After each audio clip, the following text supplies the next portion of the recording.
And then I thought they had a really average offensive performance against South Alabama. So I don't know.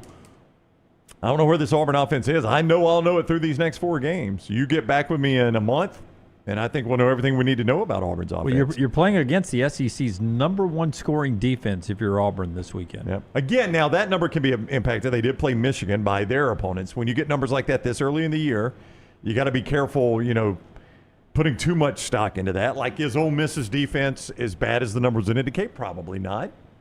But they played Arkansas, who really had their number on Saturday, so it's going to skew that in a 3-game picture. Our final thought of the day before we get to our MyBookie pick show comes from cut number 8. It's Ryan Silverfield. Now, I played you Lane Kiffin earlier. Lane Kiffin says that John Sumrall will one day be a head coach in the SEC. He thinks next year. Boy, if Ryan Silverfield of Memphis is in the SEC next year or in the future as a SEC head coach, he may regret an analogy he was painting on the Ryan Silverfield radio show, preparing for Memphis's big game this week at home to rival Arkansas in their books at the Liberty Bowl. Listen to the program and coach he throws under the bus while trying to coach his team up.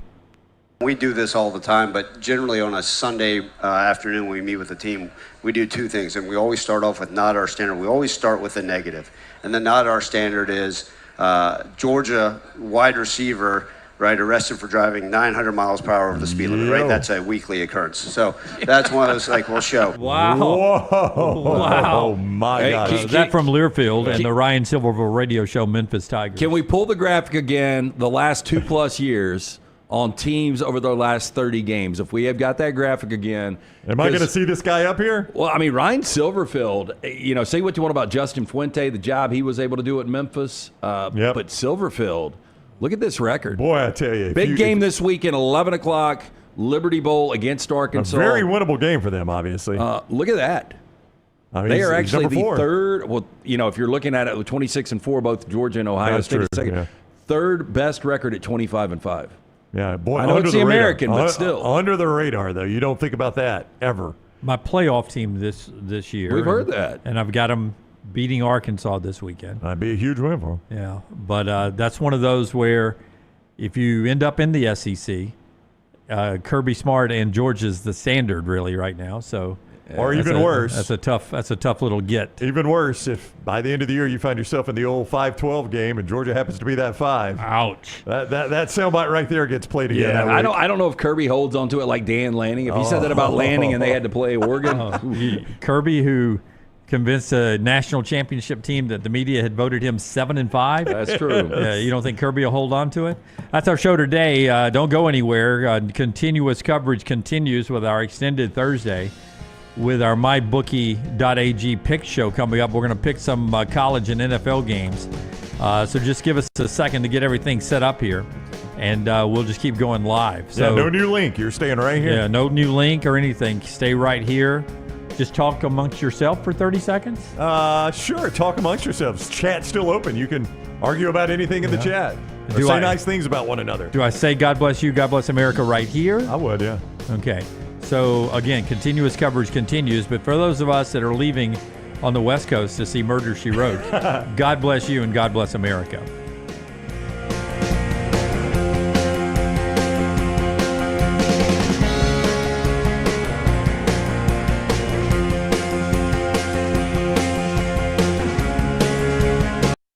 Kinfolk, what's good, man? Let me holler at you for a minute. You know how life can be life. You're out there chasing that dollar. Every dollar is accounted for going somewhere. Then all of a sudden, bam! Out of nowhere, a car accident. All I had to do was hit up my people at Alexander Shannara Trial Attorney. You already know when that dude Alex pulls up the trial, he shuts down the litigation situation. Yo, go to Shannara.com. Hit him up at 659-777-7777. Call me, Alabama. No representation that legal services provided are better than any other provider. Everything Next Round is on demand now in the podcast section at nextroundlive.com. Jim Dunaway, Lance Taylor, Ryan Brown, live from the Birmingham Racecourse Casino Studios. The Next Round, presented by Bud Light, is on now. Big injury news going into the big SEC weekend, week 4. We'll get to that, including some positive news for Auburn as they travel to play Oklahoma in the biggest game in the country. Number 22 versus number 11. I've got an 8-team parlay. We've got SEC schedules coming out. And tell Lance the rest of the. This is the best part of the parlay. You left. It's an 8-team all underdog. Yeah, hey parlay. kids, if you want to lose your money, 8 teams all underdogs. Jimmy Financial, all underdogs. All underdogs. I love. That's my favorite part of it. Is it's an 8-team all underdog. I'd break it into 2 4-team parlays, but whatever you want to do. Those are easy too. However you want to do it. Show 1040 gets going here today. Let's put to bed what we saw last night first. Rice wins over Charlotte 28-17, and the Bills beat the Dolphins again. But the effort was there from the Dolphins. Your team. Sad you have to say that. I thought it was a gutsy effort, and there were moments in that game I thought, man, they could win this game. I mean, first drive looked great. Go right down the field on Buffalo. Probably the best drive the Dolphins have had all year. I mean, I knew defense was going to be bad. Our two starting corners, one was signed in July, one was signed in the first week of August. That's who you're starting. And one of those is a normal starter. The other one was starting only because our top corner, mind you, Storm Duck, was injured. So, I mean, if you're going to start 2 corners you signed in the summer against Josh Allen, you're rolling the dice there. But, you know, I mean, Miami was 14-14 at the half. They're in it right until the end. I guess I shouldn't expect any more. Pretty amazing. The first time since 2019 you guys are 0-3. And a 10-point loss maybe saves a coach's job for a little bit. I mean, boy, it's sad if that's because of the effort, though. Yeah. But think about what you boys are saying I know, right there. Miami showed a good effort. But it was the same way last week, Florida at LSU. For those that follow college football, Florida still played hard last week at LSU. It's hard to say, you know, the coaching was bad. They played hard. You're right. Yeah, they did. In Miami, you take away the roughing the punter, which was a massive play. Well, you mean interior defensive lineman roughing a punter at midfield? You think so that was stupid? Yeah. I mean, so stupid. The one thing you can't do in this situation is run into the punter. At midfield, Lance. At midfield. And there it is. So they just showed it again, and that was egregious. Crippling. But then outside of that, you know, Tua, not even a bad read, just great defense play. Said that they had seen it in film all week, and you know, on a first down on the 21, I mean, you're going in. I think they were going to score there. I think so too. Yeah. Outside of those 2 plays, but what was crazy is, let me say this. I have never seen a number move like the number was moving yesterday, because I gave it out yesterday early at 13.5. I took the Dolphins. It got down to 10.5. Did it really? Yeah, and then it went covered back up to 11.5. But I felt great at that point about Miami really playing toe-to-toe. And outside of those 2 plays, and look, those were the backbreakers. That game, I mean, if you just watched it and didn't know records or anything, they look like equivalent teams. There's no doubt. I wanted them to score there, Dunaway, before Tua threw the pick. And I'm glad to hear you say that, because the initial reaction for everybody is, oh, Tua, terrible pick. I saw a great breakdown by Kurt Warner, and I showed Dunaway earlier. It's really on the slot receiver. He just releases straight down the field, and Kurt Warner's like, that slot's got to go across because he's got to occupy the middle linebacker. And Tua's never going to look at that middle linebacker because the play has a design to take the middle linebacker out of it. He goes, it's either poor design or somebody ran the wrong route. You can't pin that one on Tua. Yeah, I thought Tua played well. I looked at the numbers with the pick, and he only threw for 146 yards. But how gritty Tua was with the legs, too. I mean, he was running for his life a lot of times. I know. Oh, boy, Jennifer's like, I hold my breath every time he runs. I'm like, I do, too. And he's a lot more athletic than we give him credit for. But the problem with Tua, Jim's, he's got a dead arm. And it has been very apparent so far this year that Tua's got a dead arm.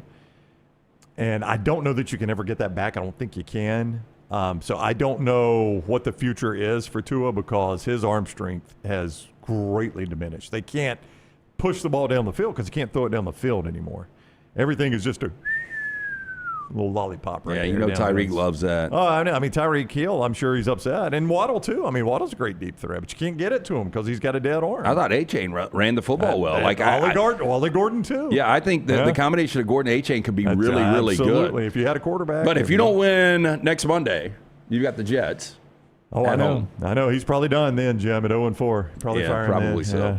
Yeah. So that's the NFL last night. More NFL action coming up this weekend. Lance gave you all that great insight on the Dolphins' big play yesterday. Lance'sLock.com, brought to you by our friends at Hemp Hill Service. Tell us about Lance's Lock, how we can jump in on that fun right there. Yeah, another 3-1 night for you, another winning night in Major League Baseball. We've taken our NFL record to 10-1 as we head into Week 3 of the NFL season. We will have college football plays up and available this Friday night. Jump on them and win with us. Free play every single day. Daily package, weekly package, monthly package. Lance'sLog.com. Always brought to you by our friends at Hempill Services. Trust the name. Birmingham has trusted since 1954 for all of your plumbing, heating, and cooling. Any of those issues arise in your home or business, they are ready to serve you. Call Adam, Chad, Andrew, the guys. Tell them the Next Round sent you. For more information, HempillServices.com. Bojangles can be your home for what? That tailgating? That's a straight rip. For tailgating. Also can be your home for those great college football watch parties. Our friends at Bojangles, those hand-breaded chicken tenders with those sauces that go with it. It is a great idea for this football weekend for you, and you can start every morning with that great breakfast from Bojangles as well, including the pork chop griller, which is backed by popular demand. You guys love it. You can have it again. Go reunite with that pork chop griller and our friends at Bojangles. Whether it's college football weekend or breakfast on the way to school or work, make it Bojangles. It's Bo time. I could never get too upset because I never know if I ripped it off from somebody 15 years ago or 13 years ago or 10 years ago. I mean, we came up with the headline thing. We've been doing that one a minute. Yeah. I mean, I know we have. I just... like I think it predates the SEC Network. Back when we used to do best and worst of the weekend, that was straight from the Dan Patrick Show. I do know that. We made fun of that. Yeah, we own that. I always say I borrow a lot of stuff and repackage. Never it. steal No, but it. I think like stock up, stock down, things like that. Yeah. I mean, a lot of people, good, bad, and the ugly. But Monday's headlines today. Headlines. Yeah. Future headlines there. We got that coming up in our spotlight a little bit later on. I got this 18 parlay. You want it now? You want it later? You want it right before Furman? You want it? Furman's with us to start hour two? If you're going all dogs, can I just guess? Okay. No, I mean, they're all the big games. Memphis? You got Memphis? I got Memphis. Okay. Let's go with the Auburn Tigers. I've got Auburn. Yep. How many of these you think went outright? Give me the outright. Those two. Okay, so you think both of those went outright? Yeah. All right, no points needed? Are you going small dog with Nebraska? Yes. Okay. And outright winner. That's 3 for 3. Let's take a look at South Carolina with now Lenore Sellers playing. South Carolina. Remember, I bought that at 13.5. I don't know where it is now with his news, but it's down to 9.5. I bought that at 13.5. So yes, Yeah. and I think they went outright. All right, okay, 4 for 4. Check that when you can on mybookie.ag. The South Carolina Missouri number, because now that he is probable, that number should come around 6.5 or 7. It should not be nearly as high as it is. It jumped way up. We were all week long. We've been getting a no Lenore Sellers number, so it is currently at 9.5. Is that where you thought it'd be? No, 13.5 is where I bought it though. Okay, buy that's early. right. Buy early. Buy on early. these. I am going to say that late night, Fox, 10 o'clock, Michigan State plus 18.5. I got off of that one. Okay. Then I know you got Florida. That was when it was a 9-team parlay LT, but I pared it down. That's the last. You've got stretch. Florida, right? I've got Florida. Yeah. I don't know why that's gone up to 9.5. That's the only thing that scares me there. Yeah. I'm probably because the world's betting on Miami. You think so? You think that's just popular money? I mean, we can ask Furman why. Are you taking North Carolina against Central Florida? I am taking North Carolina. Yeah, outright winner. And what are we on? That's 6. Yeah, my upset alert: Illinois over That's Indiana. right, outright winner. Yeah, even though I'm shying away from that one. You have not felt good about and then that. your outright winner. Your final, it's going to be either. This is the one that's not on the main TV. Okay, I will say then you are going to play. No, Tulane would be on one of your TVs. Yeah. Is it Army? It is not. This is the opposite of Sagapolu-Tele. I've tried to say his name 18 times. Are you this taking week. San Diego State? I'm taking San Diego State. Yeah. It's going to be rocking in the Snapdragon? In the Snapdragon. Which the commercials tell me those are the fastest computer. They last the longest. That was the commercials in the game last night. Well, we got some similar games. I'm not saying we have similar sides, but we got similar games. North Carolina, Auburn, South Carolina, Illinois, Florida, San Diego State, Memphis, and Nebraska, if you want to slow that down for your 8-team parlay ride with Dunaway this weekend. Let's get some great injury news for Auburn as the latest report came out.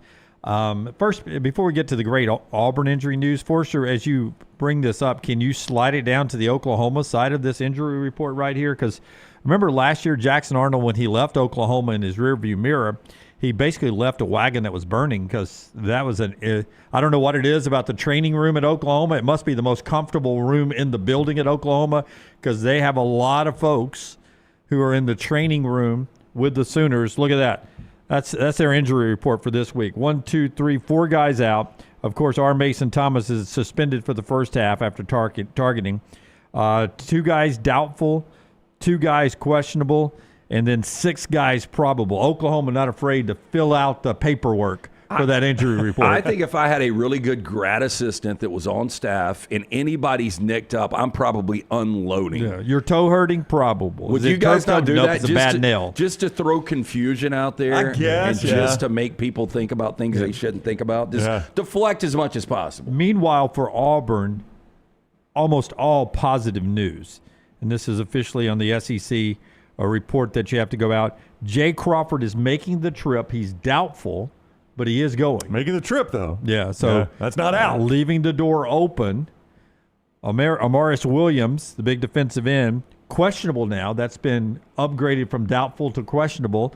And Hugh Freeze hinting yesterday after practice that he'll play in the game.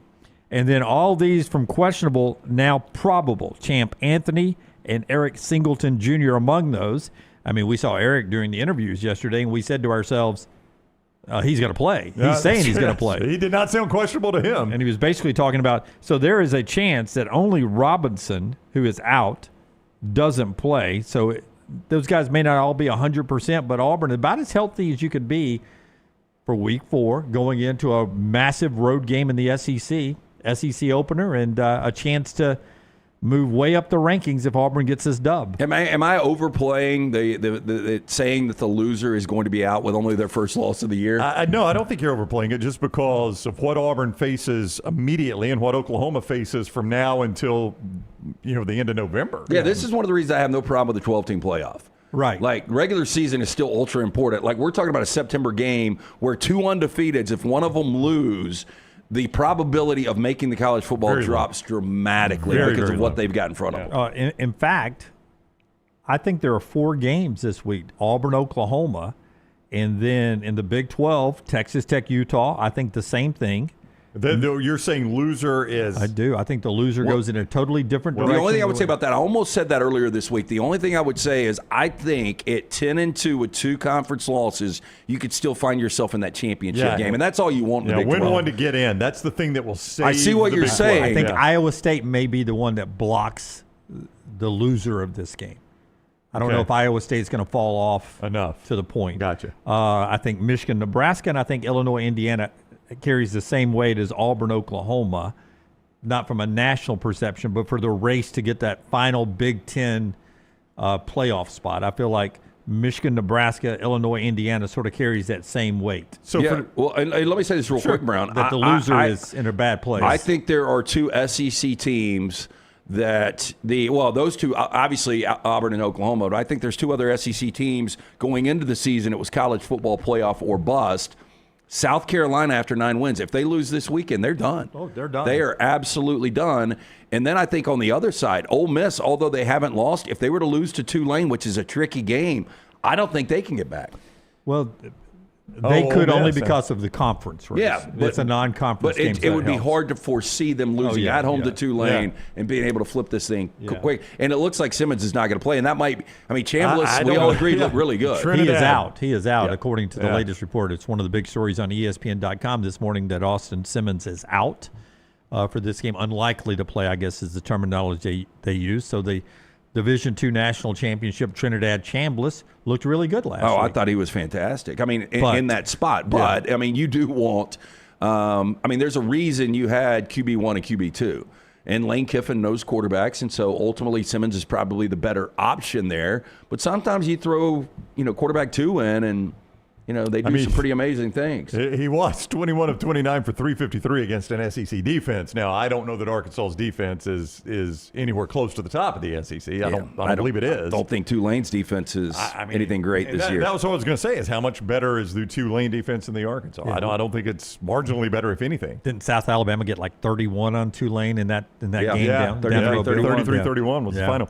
What a pickup, though, in the portal. If Trinidad Chambliss is what he showed, what a heck of a pickup by Lane Kiffin. I mean, you talk about the portal all the time. A portal pickup like Trinidad Chambliss would go unnoticed simply because you've got Austin Simmons. Nobody thought he was coming in to start, but, man, if this is the way this kid could play while Austin Simmons is out, that is a lifesaver for them. Because if you don't have a guy like Trinidad Chambliss, you lose last week to Arkansas.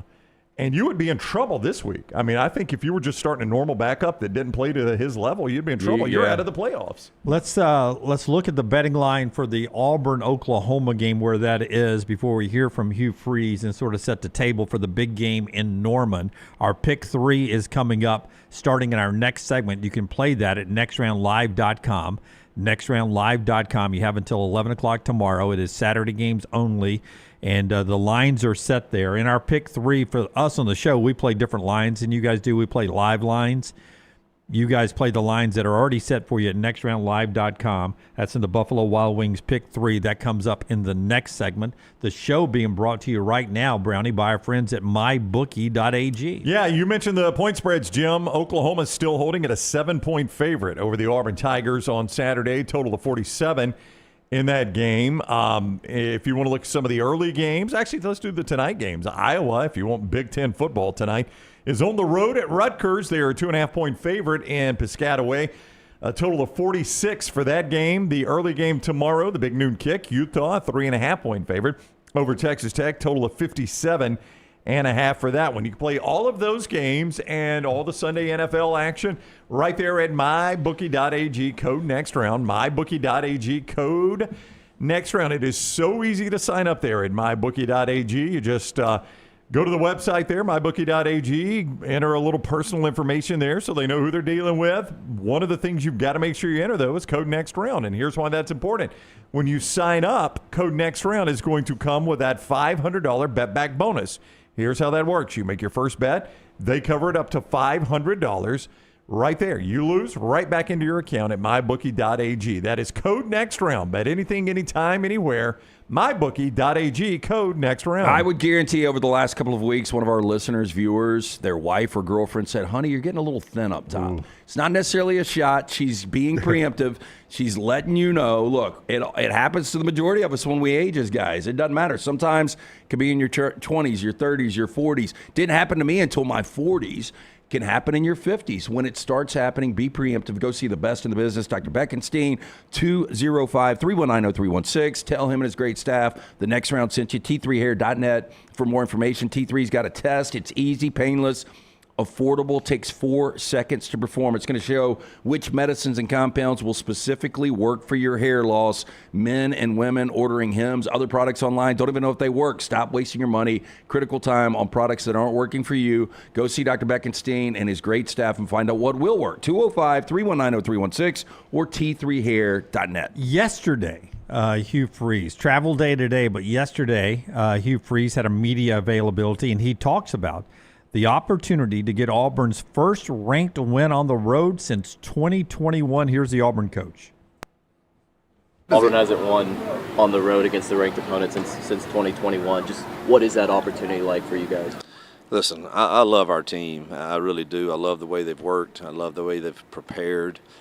I think you see from watching all the games in this league that the parity is there, and road games make it more difficult. I think, you have to look at it in the big picture of, man, can you go steal a few on the road and hold serve at home, and that puts you in a pretty good position, and you got to go find a way to win a few on the road, and this is our first opportunity to do that, and I think our kids are excited about it. Our coaches are excited. I love the way they've prepared, and now we got to go test ourselves.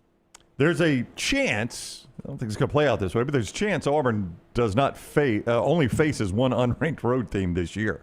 Only one, and that is Arkansas. Now, Vandy may not stay in the top 25. That game's not until November 8th, so plenty of time for Vandy to cash out. Yeah, I don't know if Arkansas will ever get there. I don't think they will. But that'd be the only one I look at. Missouri's 23, Georgia's 5, A&M's 10, Oklahoma's 11, Vandy's 20. I feel great saying Arkansas is a top 40 team. I don't know if I feel like saying they're a top 25 team. So that's a good football team. Can I just go ahead? I mean, this has become a conversation all week long.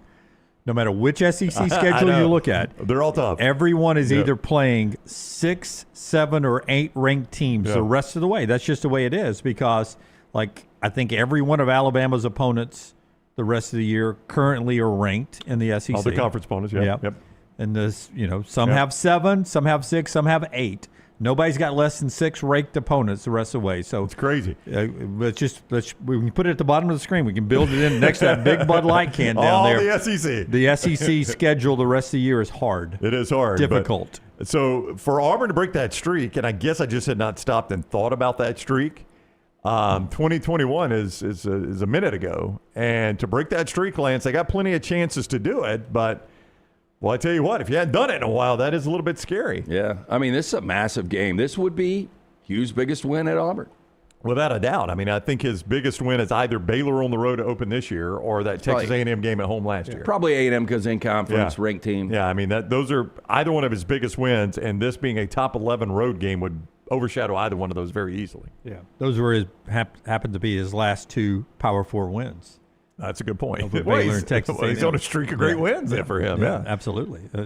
All right, so that's Auburn getting ready to go play Oklahoma. Got you the injury update. What's on the line there? Just real quickly. Better win. Oklahoma beating Michigan at home, Auburn beating Baylor on the road. If you just had to give me an opinion, there's no way to factually check this out, but Oklahoma beating Michigan at home the way they did that, Auburn beating Baylor on the road the way they did that, better win for you was? It's close. Now, I think Michigan's the better team. That's the better program historically, better helmet. Probably the better team if they played a neutral side. Let's say if they played in the, what is the bowl that, the Alamo Bowl, where they could play each other. Michigan, Baylor. It's such contrasting styles. Yeah. I mean, Sawyer Robertson's such a good quarterback, but I felt like Michigan really was never in the game against Oklahoma. But again, it was in Norman.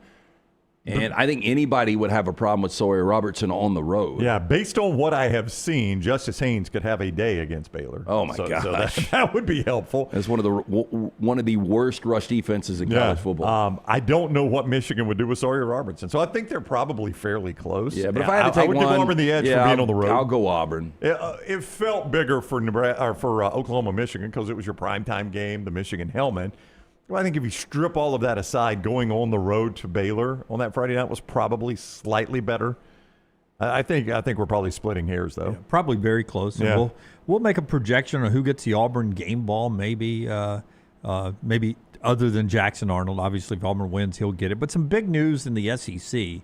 To tell you about. Our big news brought to you by our friends at Odie's today, and the announcement coming out from the SEC office officially after the story broke yesterday. Tell us about Odie's. Odie's Tavern, great place to watch college football starting tonight. You can watch a little college football early. It will transition into live music every Friday and Saturday night at both locations of Odie's, the original Crestline, newest location in Edgewood. Fantastic food at both from Rodney Davis. Been doing it almost 4 decades now, from the wings, the burgers, the sandwiches, ice cold beer buckets full of that delicious Bud Light. Knock off work early. Head to one of those 2 great patios today. It's Birmingham Institution. It's Odie's Tavern. The SEC is going to announce the football opponents for the next 4 years for every SEC school.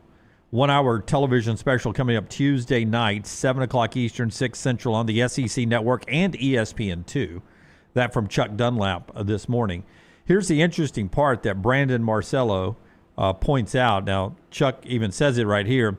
This is the complete SEC schedule, the opponents, not the actual way they fit into the calendar, but the actual opponents for the next 4 years. That's because our buddy Brandon Marcello, CBS Sports, reporting that your 3 permanent rivals can be changed after 4 years. They'll be reevaluated every 4 years. So this is not forever and ever amen that you're locked in. Now, we all know Auburn and Tennessee for Bama and Bama and Georgia for Auburn are going to be locked in. But it looks like there's some willingness, at least on how programs are trending every 4 years, to rotate some of these others around a little bit. Yeah, especially for TV. So I'll give you a great example on this. Like Alabama-LSU was the rivalry that developed into the national rivalry we didn't expect, right? I mean, Alabama-LSU's always been kind of a fun rivalry, but it became the national rivalry. It's TV gold. Yeah, it was TV gold. But if you had done permanent opponents back in the day, you could have easily gone Alabama-Auburn, Alabama-Tennessee, and Alabama-Mississippi State, because that's one of the longest running games in SEC history. It wasn't that obvious to do Alabama-LSU until it became the best rivalry in the country for a minute. So I do think you need the flexibility to adjust for stuff like that. If you're at a bar in Seattle and they're not going to have Alabama, Mississippi State on. Alabama, LSU is going to be on. Yeah, absolutely. But you see my point, right? Yeah. Before Saban woke LSU up, that wasn't necessarily an obvious Alabama rival. It is so obvious now. Like, you would never go away from that now. Yeah. But I would also kind of like to have Alabama, Georgia every year over the last 5 years. I haven't had as much of that. Yeah. So if you're creating some of this for television, let's use Tennessee for example. You almost feel like they got to play Vandy because it's in-state. I don't know if you'd have to, but it seems like you do. Kentucky's always been traditionally their biggest rival. Boy. But now you have to do Alabama. Those in Alabama, right? So that's three, but boy, I feel like I have two of those. That's a pretty good brand who's trending pretty good right now. Do you want to tie them into Vandy and Kentucky? Yeah, I feel if like you're a TV partner. I feel like I have left a lot of good games on the table, especially coming off that Tennessee-Georgia game. Now, if you're a I'm not TV gonna partner, see that every year. If you're a TV partner, you'd like to see Tennessee, Georgia, Tennessee, Alabama, Tennessee, Florida every year. Now, you're not going to get that. I know. Okay, they're just going to rotate around some of those other games. I mean, Vandy got to play too, man. Yeah. You got to find somebody to play Vandy. Hey, I like watching this Vanderbilt team play. If you're Texas, Texas, Oklahoma, obviously, Texas A&M, obviously, and traditionally Texas, Arkansas. And that seems to be set. And maybe for some teams, they never change. Maybe those are the three that they are forever and ever. Yeah. We'll find out. Do Georgia. Do Georgia. Georgia's a tough one, but Georgia, Auburn, you got to go with. It might be the toughest one. Yeah, Georgia, Florida, and Georgia, Tennessee. Georgia, Auburn. But with Tennessee, so you bump either Vandy or Kentucky for Tennessee. Yeah, I would bump Kentucky. Excuse me, for Georgia. Yeah. And I personally think that's how it will happen because of the TV partners. Again, and then we'll rotate back around in 4 years. I think there is a little degree of difficulty, but I think the three of us could go in a room, and I think we could figure this out in an hour. Yeah, the problem is. I mean, I really do. No, seriously, and we could, especially for the top. Well, but we would for the top 10 teams. Yeah, we would build what we want to see. That's what we would do. Yeah, but I think that's what other people want to see. I know, but then you're going to end up with Mississippi State, Missouri, Mississippi State, Vanderbilt, Mississippi State, Kentucky. But guess what? Those are like programs, and they probably always are going to be like but you know what Mississippi State's like? Like, we'd kind of like to have a big name come into our place every other year so we could sell some season tickets. I mean, you are. Those other, I bring that up all the time. I get We're going to get beat up on these three permanent, like it's the only part of the schedule. Right. The other 6 games are going to rotate every year. Like, you know what Mississippi State probably had no trouble doing this year was selling season tickets because their home schedule is phenomenal. Yeah, but to your point, Brownie, if we did it in a room after we did our 3 permanent rivals, we'd walk out and it would be a round robin between Vandy, Arkansas, Kentucky, and Mississippi State. They'd play a round robin. There's no doubt. I mean, that's the way the TV partners would do it that way too, by the way. But again, so if my 3 permanents, if I'm Vandy, my 3 permanents are Kentucky, Mississippi State, and Arkansas, that means those other 6 are going to be really good games. There's no way to lose on this. We'll get beat up over the 3 games that are announced, and we'll dissect those, but that's why it's good they're releasing all 9 at the same time. Just as a heads up, you're going to get home and aways for 4 years. So you're going to know where you're going for 4 years. Yeah. The actual dates for 2026 will be announced in December. Right. So you're not going to get the dates for any of these. You will get the 2026 dates in December. The reason for that is because you're still working through some out-of-conference contracts. TV partners will want to lay out the schedule and all that. So that'll come at a later date. But you'll actually get the actual games on the Reveal Show coming up Tuesday night. Good for the SEC. Glad to get this moving forward to a 9-game schedule. All right, when we come back, we'll jump into all the games going on for Week 4 already of the college football season. When we're through this weekend, we'll be a third of the way through the season. We finished the first quarter last Saturday. We moved to the second quarter of the season. Don't let me hold up 4 fingers yet. Second quarter of the season when we come back. The show being brought to you by our friend Alexander Shinara, Trial Attorneys. Alexander Shinara is a Birmingham guy, Birmingham born and bred, and he wants to take care of his community. One thing when he started his practice he wanted to make certain of was that he provided for every legal need his community could face, his community being Birmingham, Alabama, right? So they now not only take care of personal injury claims that you're very much aware of, but also bad drug and device claims, storm damage, just across the board. When you find yourself in need of an attorney, Alexander Shinara Trial Attorneys is your number one stop. Easy to find. Shinara.com. You don't pay a dime unless they win your case. Shinara.com. And our friends at Urology Centers of Alabama. Guys, stay on top of your health. Early detection with these folks at UCA literally saves your life. 205-930-0920. UrologyCentersAlabama.com. For over 70 years, the best urological care that you need right here in Central Alabama with 16 locations, over 30 great urologists on standby, prostate health, the kidney stones, vasectomies, everything in between. It's the place to call. 205-930-0920, UrologyCentersAlabama.com. Follow Dunaway on Twitter and Instagram at Jim Dunaway. Have you been injured in an 18-wheeler accident, company truck accident, a car accident, or work-related accident? Call Alabama's largest personal injury firm. Alexander Shannara Trial Attorneys will fight for every dollar you deserve, and it won't cost you a dime. Trust me. What do you say, man? Call me, Alabama. Call 659-777-7777 or go to shannara.com. No representation made that the legal services provided are better than legal services provided by other attorneys. At Central State Bank, we are large enough to serve you and small enough to know you. Manage your money with ease, whether it's mobile banking, hassle-free checking, competitive loans, business solutions, or personalized financial advice. We're your hometown bank with big-time service. Visit us today and experience banking made simple, because at Central State Bank, you come first. Member FDIC.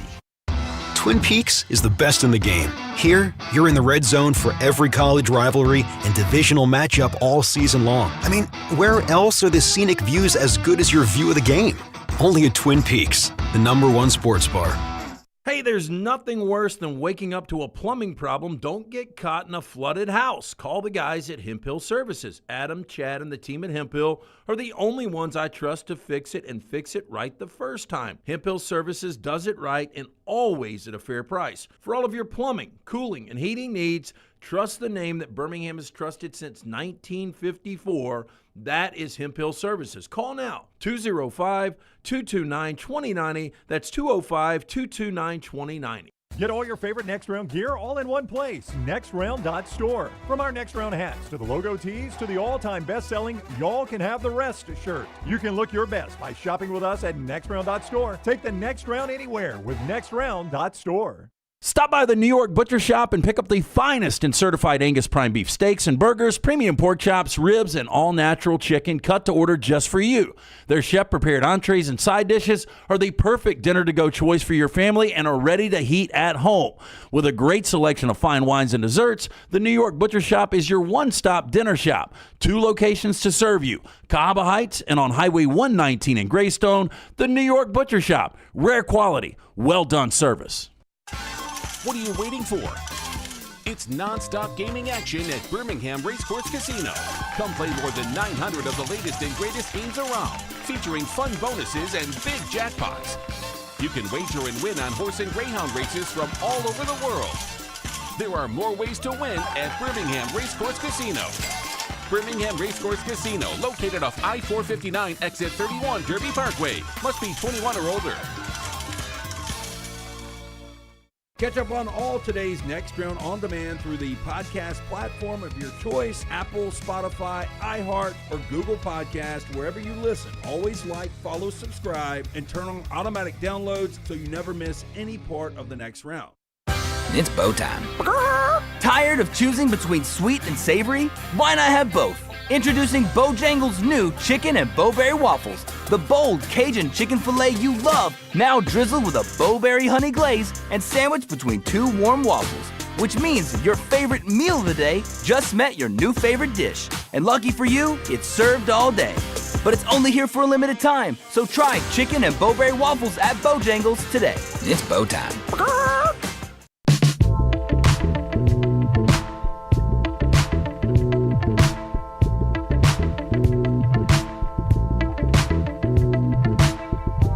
If you missed the start of the show, Ole Miss expected to start Trinidad Chambliss again. Austin Simmons likely out as Tulane plays Ole Miss, 2:30 Central, ESPN. Lenore Sellers likely to play for South Carolina on the road at Missouri, 6 o'clock ESPN Central Time tomorrow. Auburn got good news. Jay Crawford's making the trip, but Morris Williams and Singleton Jr. and Champ Anthony, they're all looking like they're going to play and good to go for Auburn as they play on the road at Oklahoma, 2:30 ABC Central. And the SEC is going to announce their permanent schedule for the next 4 years as they move to 9 games coming up Tuesday night. Those are the headlines you may have missed as we roll into the show that's brought to you by our friends at Woodhouse Day Spa. The Woodhouse Day Spa, a great place to send the wife or girlfriend this weekend when you're watching all of the college football and NFL action. Give them the gift of relaxation. They can stop in. They can go see our good friend Stuart and his staff.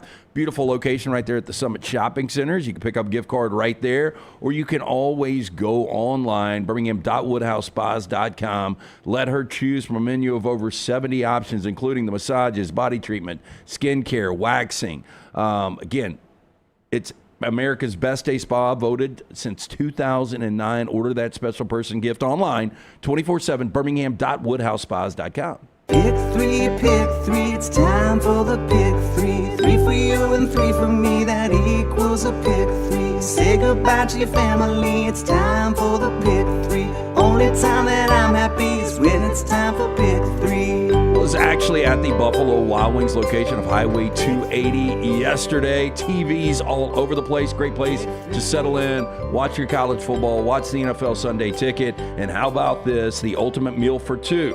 It's the Pick Six, $19.99 at Buffalo Wild Wings. You get 2 entrees, 2 sides, 2 drinks. Pick between the boneless wings and any of their 26 sauces and seasonings, spice sauced, grilled crispy chicken dippers, and hand smashed, double stacked, all American cheeseburgers with sides of fries, tots, and potato wedges. Pick 6 meal for 2 at participating Buffalo Wild Wings all weekend long. I was at the same Buffalo Wild Wings. Bo and I went for lunch last Friday and was talking to the crew there.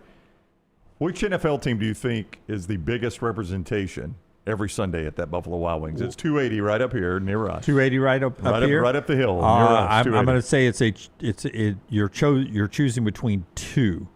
I'm going to say it's either the Steelers or the Browns. I was going to say it was the Browns. I know where the Bills are. The Browns used to be at PTs. Yep. I would go the Browns too. It's the Bengals. I couldn't believe that because the Bengals will take this place over. I didn't know that. Yeah, it's crazy. Yeah. All right. These two will give you their pick 3, I think, a little bit later on as drawing continues over there. They'll do it at the final hour number 3. We'll also get Brooks and Forrester before the show's over with. I'll drop mine right here to show you how it's done. You play at nextroundlive.com, nextroundlive.com. I'm going to take Illinois, Florida, and Auburn. Brown will double-check the MyBookie lines at mybookie.ag, promo code NEXTROUND. I like Illinois getting 6.5 now. That number goes in the wrong direction if you're a contrarian, I guess. Yeah, since you jumped on board, that one has moved, hasn't it? It has. Florida is going the wrong direction for me, and Auburn is going the wrong direction. Well, actually helping me, giving me more points. That's right. But Auburn is up to 7.5 for you now because it's at 7 at mybookie.ag. Yeah, and then I've got Florida at 9.5 because that's at 9. That is correct. And I've got Illinois at 6.5 because that's at 6. That game, that's a night game, right? Yep. Prime time. Prime NBC. time is at 6.5. You're playing it at 6.5. Yep. Okay, so those are the 3 that I'm playing. That's how you do it at nextroundlive.com. You have until 11 o'clock tomorrow to do that. Let's jump into other games and talk about those.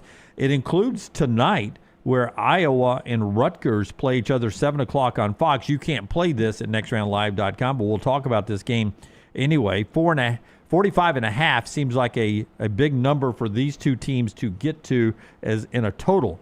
2-1 Iowa, 3-0 Rutgers, but I don't know if with Iowa's defense and their offense against Rutgers on the road there, I'm not sure this game can get to 45.5. Yeah, I don't. And it's an interesting number, and I think a lot of this is based on how bad Iowa's offense is again. Only Wisconsin and UCLA are worse in the Big Ten than Iowa's offense, Lance. I mean, it really is death taxes and bad Iowa offense. Yeah, one has already fired their coach, and Wisconsin is at some point this year going to fire theirs. Iowa's only loss is the 2-point loss in the Cyhawk to Iowa State.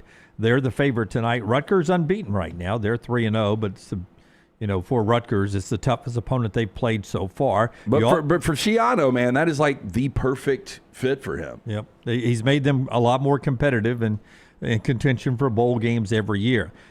Interesting betting line tonight, and again, a game you can't play. Oklahoma State, only a 10.5-point favorite against Tulsa. And a lot of you folks that watch and listen to our show jumped on this one earlier, where I think you were getting 12.5 earlier this week for Tulsa, saying that this is a wrong team favored maybe tonight in what would be a brutal loss that could cost Mike Gundy an early firing, an early retirement. If it was 12.5, and I think you're right, I think I remember seeing that, it's down to 10 now. Oklahoma State is favored 10. And Dunaway is not wrong, Lance. I thought about this for upset alert.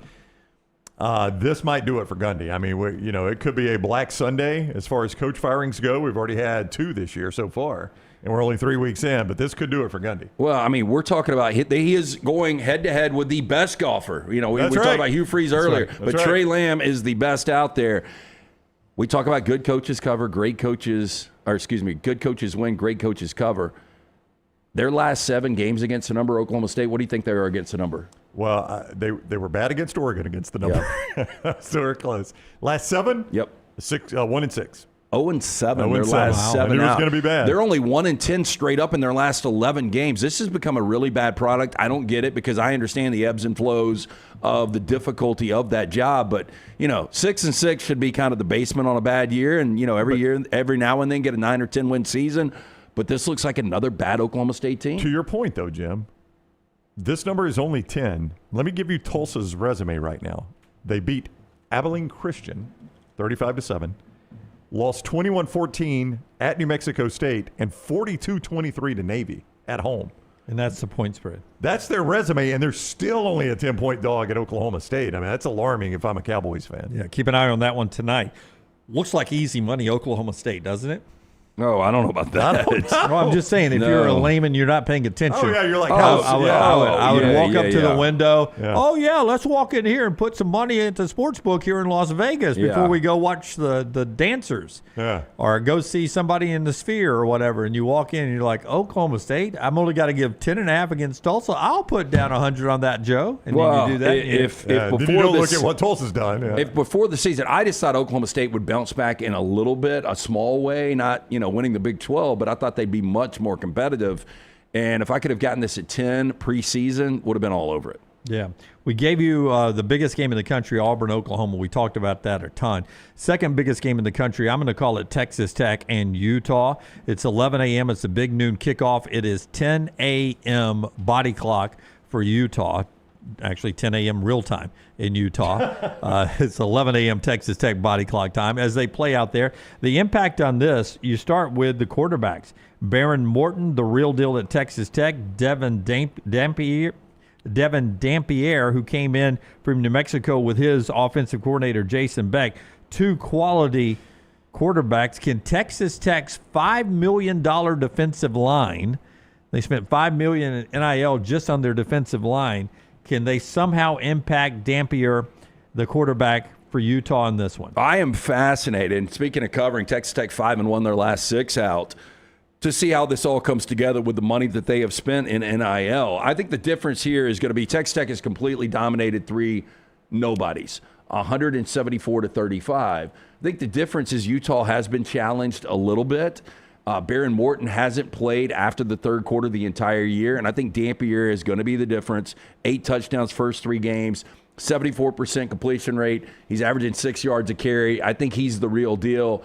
My preseason favorite to win this conference was Utah. I'll stick with them at home. I hate the kick time. Hate the 11 o'clock. Wish it was 7 o'clock at night, but I will take Utah here minus the point. You just said something that I want you to repeat. Baron Morton has not played a fourth quarter in 3 games. Well, here's the reason, because against those 3 names, they haven't allowed a point in the first 3 quarters of any game. Yeah, Baron Morton has not played a third quarter or fourth quarter this year. We're 3 weeks in, and there are 2 guys in America with 11 touchdown passes, and he's one of them. The other, in case you're wondering, is Arkansas quarterback Tulane Green. Baron Morton, in basically 9 quarters of action, 11 touchdowns, 1 interception. I mean, he's played tremendous football. And Joey McGuire and Kyle Whittingham, I mentioned 5-1 last 6 out for McGuire, 5-0 last 5 out against the number for Kyle Whittingham. Something's got to give. Yeah, that's the 11 a.m. Central Fox game, Texas Tech in Utah. Injury news you need to know about, SMU TCU, 11 a.m. ESPN2. TCU running back Kavorian Barnes, questionable earlier this week. He's not 100%. We'll see if he can go in that game and how healthy he'll be. That impacts that TCU run game a little bit, I guess, if Barnes is not 100%. What do you guys think of SMU TCU 11 a.m. ESPN2? There should be some points in this game, and if you haven't watched TCU since that first Monday night when they whipped North Carolina in Bill Belichick's opener, you saw how good Josh Hoover was. He has not dialed it back any. That guy is playing some tremendous football. I think we are getting baited on this total. I think a lot of people believe it's going to play out like we saw with SMU and Baylor. SMU, 5 of their last 7 games have gone under the total. They're 0-5 their last 5 games out. Josh Hoover is one of these quarterbacks nobody's talking about. He could have a massive year in the Big 12. I don't know what to think about SMU. Like, I don't either. I think they are shell-shocked from still blowing that game. Was it week 1 or week 2 against Baylor? That was week 2. Yeah. That was week 2 when Baylor came back and won in overtime. And the reason you probably haven't watched TCU is they had a bye after that Monday night game and then came back and played Abilene Christian, who I'm learning has played a really difficult schedule. That's twice I've mentioned them in this segment. Building that program, man. Abilene Christian has played some tough games. So they've only played 2 games, TCU has. So, I mean, Josh Hoover was tested on the road and passed that test, but he hasn't really been asked to do much since then. But he's been really good. Yeah. Syracuse and Clemson. Looks like Antonio Williams is going to play. That's huge. For the first time since the injury in the LSU game. 11 a.m. ESPN at home. What does Williams' return do for Clemson if he plays in this game? I mean, I think look, at least it's been a crutch for the Clemson offense. Clemson offense has looked really, really bad up until this point. I mean, right now, Clemson's offense is averaging 19 points per game. That is absolutely pathetic in 2025. So, look, the offense is going to be better with Antonio Williams. I don't think there's any doubt. And you're out of excuses now if you're Dabo. I mean, he said, look, we could go 6-6. But what did he say? I doubt it. So, look, this is one of those that you've got to be able to win if you're Clemson. Syracuse 0-5 all-time in Death Valley, but they've kept these games really, really close. Speaking, and I brought this up yesterday, Clemson 1-7 against the number their last 8 games out, so they haven't been good covering.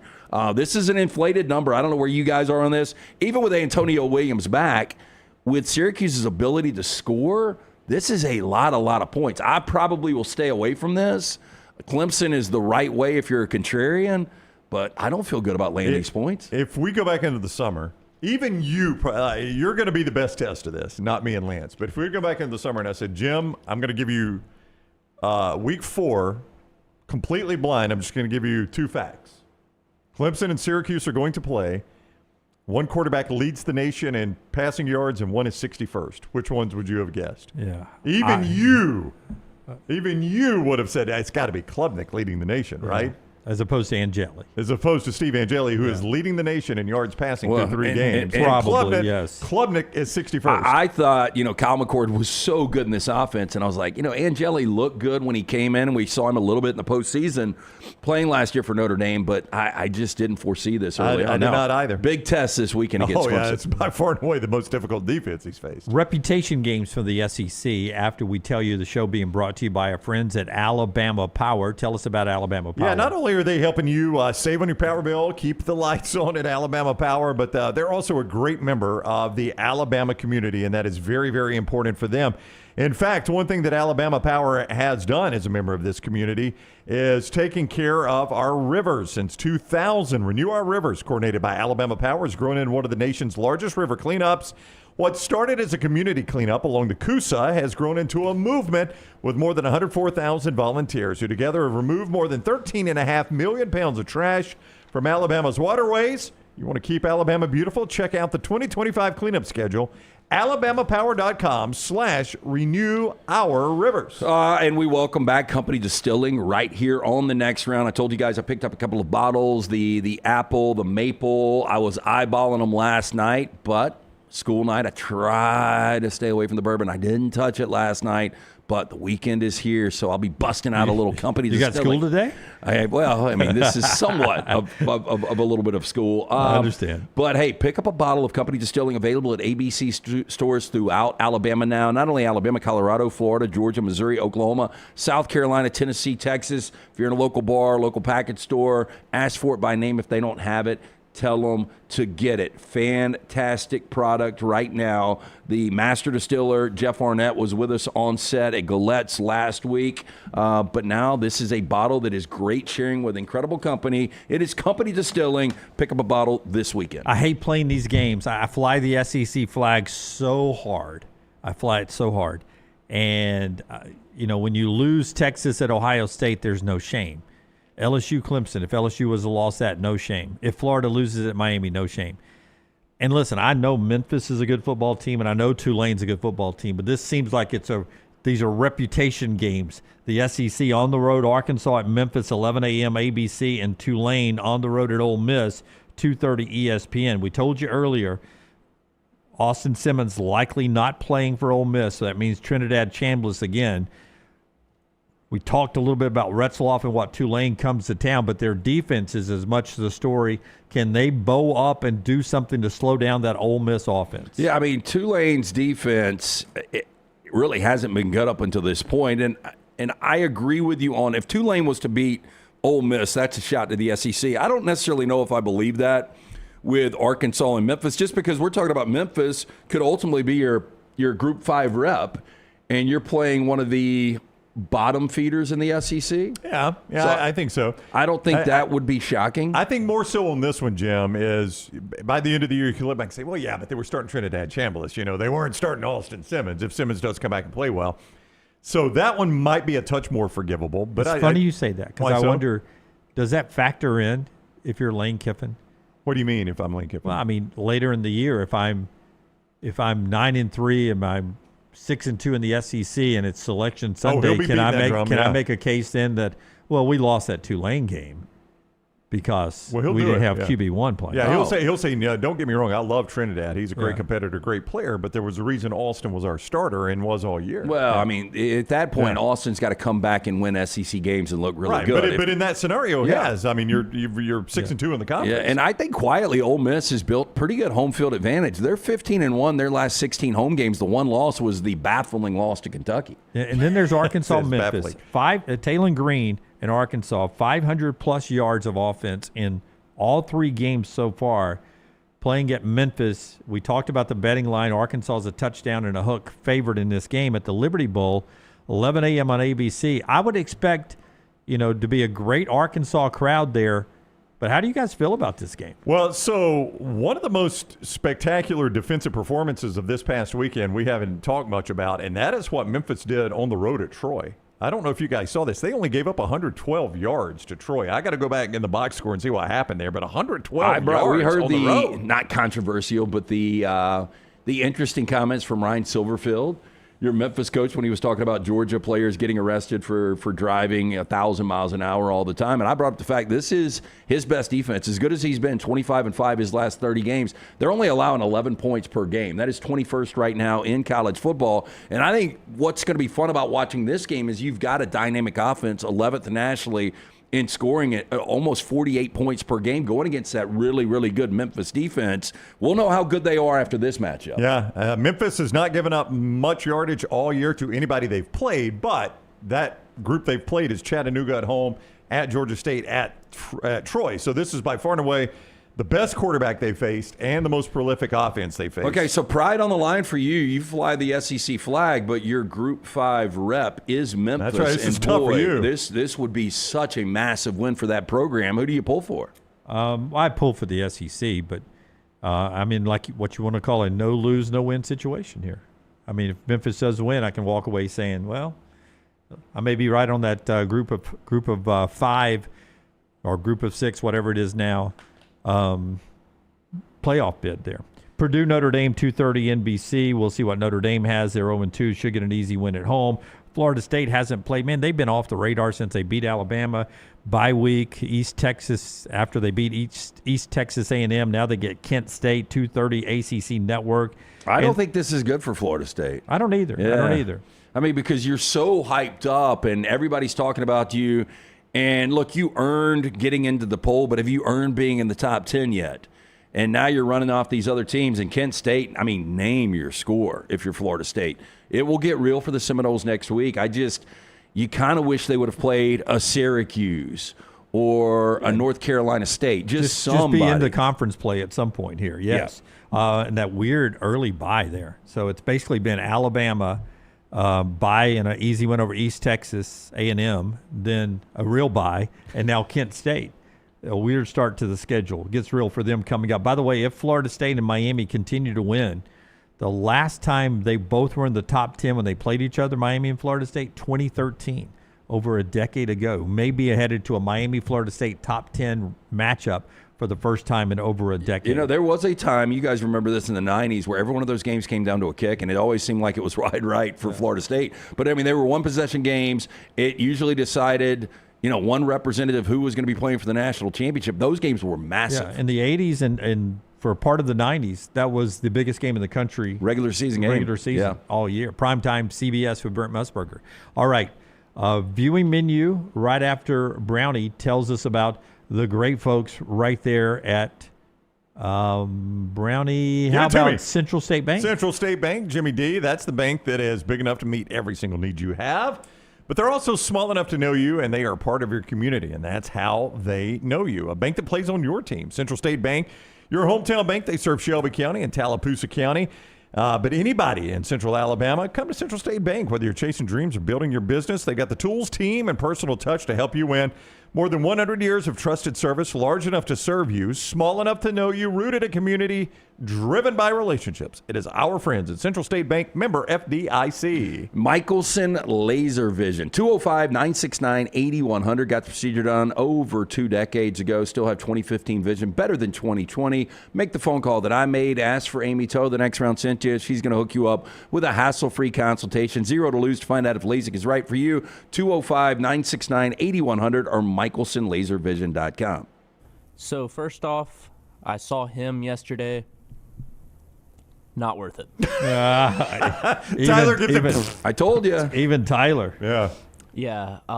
First half was pretty decent. I thought Marlon Wayans had a great performance. And that's about all the good things I can say about it. You're a prophet, man. You're like, let's fast forward 24 hours and Tyler, tell me. While you were doing that, I watched 3 episodes of Black Rabbit, the new Netflix. And I told you something felt off about this. It's average. Yeah. Untamed I thought was average on Netflix. Like when Netflix rolls one out, they have so much potential. HBO typically never gets theirs wrong. I would say HBO is about a 90% on having a really, really good product. Netflix is hit or miss. They're trying to do a little too much Ozark. Let me say this: and I'll say that loosely, the organized crime in this movie is over sensationalized. Really, people can't get bookies right and lingo and everything that goes with it. But it is fun to see Jason Bateman play a bad guy. I mean, he's a mess. It's hard to find an actor I like better than Jason Bateman, but something about this just never felt right to me when I was watching the trailers. I don't know why. The only thing I'll give away, it's a Black Rabbit is a restaurant that the brothers own, Jude Law and Jason Bateman. Bateman gets little, in some gambling debts. Yeah. But they've got a $50 burger. It's the hot, trendy restaurant in New York City. Would you guys spend $50 for a burger if it was good enough? I think I would now. If I thought it was good enough. I'm spending $20 most places on burgers anyway. I mean, $50 is not outrageous anymore, especially if you go to New York. Our $20 burger here in Birmingham $35 is at least $35 or $40 in New York anyway. So absolutely $50. I was craving this burger. What was so good about the burger? It just looked good, and they kept hyping it up. It's $50. Food critics were coming in and raving about it. So on a show, fake food critics coming in for a fake burger at a fake restaurant. It's kind of a cool name for a restaurant, though. Hip, trendy, exposed walls, Black Rabbit. I like Black Rabbit. It's a good name. But the show's a little underwhelming through 3 episodes. I got 3 more, so we'll see where it goes. Alrighty. Well, hopefully this movie doesn't disappoint me as much as him did yesterday, because that movie it wanted to be Midsummer or Eyes Wide Shut so badly. Did anybody die in it? Yeah. Okay. Yeah, there's some deaths. Okay. Some deaths. Some. Any on the field? What's that? Any during a game? Oh, no. There's no games. Yeah, they saved that. There's no games? The Last Boy Scout. Movie. Hey, did you know you were in a bad movie, The Last Boy Scout, when the first scene he's running and he pulls a gun out? Yeah. Starts shooting people. That is bad. Tonight we've got a new documentary in theaters called In Whose Name, and this is a documentary about Kanye West. It's directed by a guy named Nico Ballestros, who was in Kanye's inner circle for about 6 years, filming everything he did. And he's known for his black and white work, films in black and white usually. Joking. That was okay. Trying to act like I knew anything about this guy. Alrighty. Well, he documented over 3,000 hours of footage and witnessed brilliant moments, breakdowns, paranoia, turmoil, everything you can in Kanye's life. And I think it'll be very interesting. So I'm looking forward to that tonight. And we've also got a biopic in theaters, one that was supposed to come out last year, but didn't get any releases around here. And it is called Waltzing with Brando. This is about Marlon Brando as he's preparing to star in The Godfather and Last Tango in Paris while making plans to create a paradise getaway in Tahiti. Billy Zane plays Marlon Brando, and his friend will be played by John Heder, Napoleon Dynamite. Oh, wow. Boy, I bet Marlon Brando is rolling over in his grave. He's like, Billy Zane is playing me, one of the greatest actors of my generation. I don't know if you've ever seen the documentary. We talked about it one time on this show, but it's a bunch of audio clips that Marlon Brando went pretty crazy at the end of his life, but he put all these clips together. This one filmmaker put them together, so it's almost like Brando's doing his own documentary, and it's so well done, and they've got the getaway to Tahiti and everything that was going on in his life. But that is... If you want to know a lot about Marlon Brando, that's a great documentary. Have you seen Hearts of Darkness, the Apocalypse Now Apocalypse Now, Francis Ford Coppola, yeah. Yeah, he got real lazy during that filmmaking. He just sat in a chair the entire shoot, and he refused to get up. It's like, no, you changed the shots to have me in the chair. Yeah, I remember Val Kilmer talking about how difficult he was to work with. And he liked Val. Yeah. I think he and Val liked each other, and he was like, still, that dude was difficult to work with. Yeah. And then finally, on tonight's viewing menu, if you don't want to leave the house, you can tune in to FX at 7 p.m. and watch Kingdom of the Planet of the Apes. I think it's a really solid movie, and I just like that franchise. Yeah. The original one still freaks me out. That's what Tyler's watching, brought to you by our friends at Michelson. When we come back, Todd Fuhrman joins us from Las Vegas to get you ready for the college and NFL weekend. This is The Next Round. Take the next round anywhere you go with official Next Round gear. Buy yours today at nextround.store. Yo, kinfolk, what's good, man? Let me holler at you for a minute. You know how life can be life. You're out there chasing that dollar. Every dollar is accounted for going somewhere. Then all of a sudden, bam! Out of nowhere, a car accident. All I had to do was hit up my people at Alexander Shannara Trial Attorney. You already know when that dude Alex pulls up the trial, he shuts down the litigation situation. Yo, go to Shannara.com. Hit him up at 659-777-7777. Call me, Alabama. No representation that legal services provided are better than any other provider.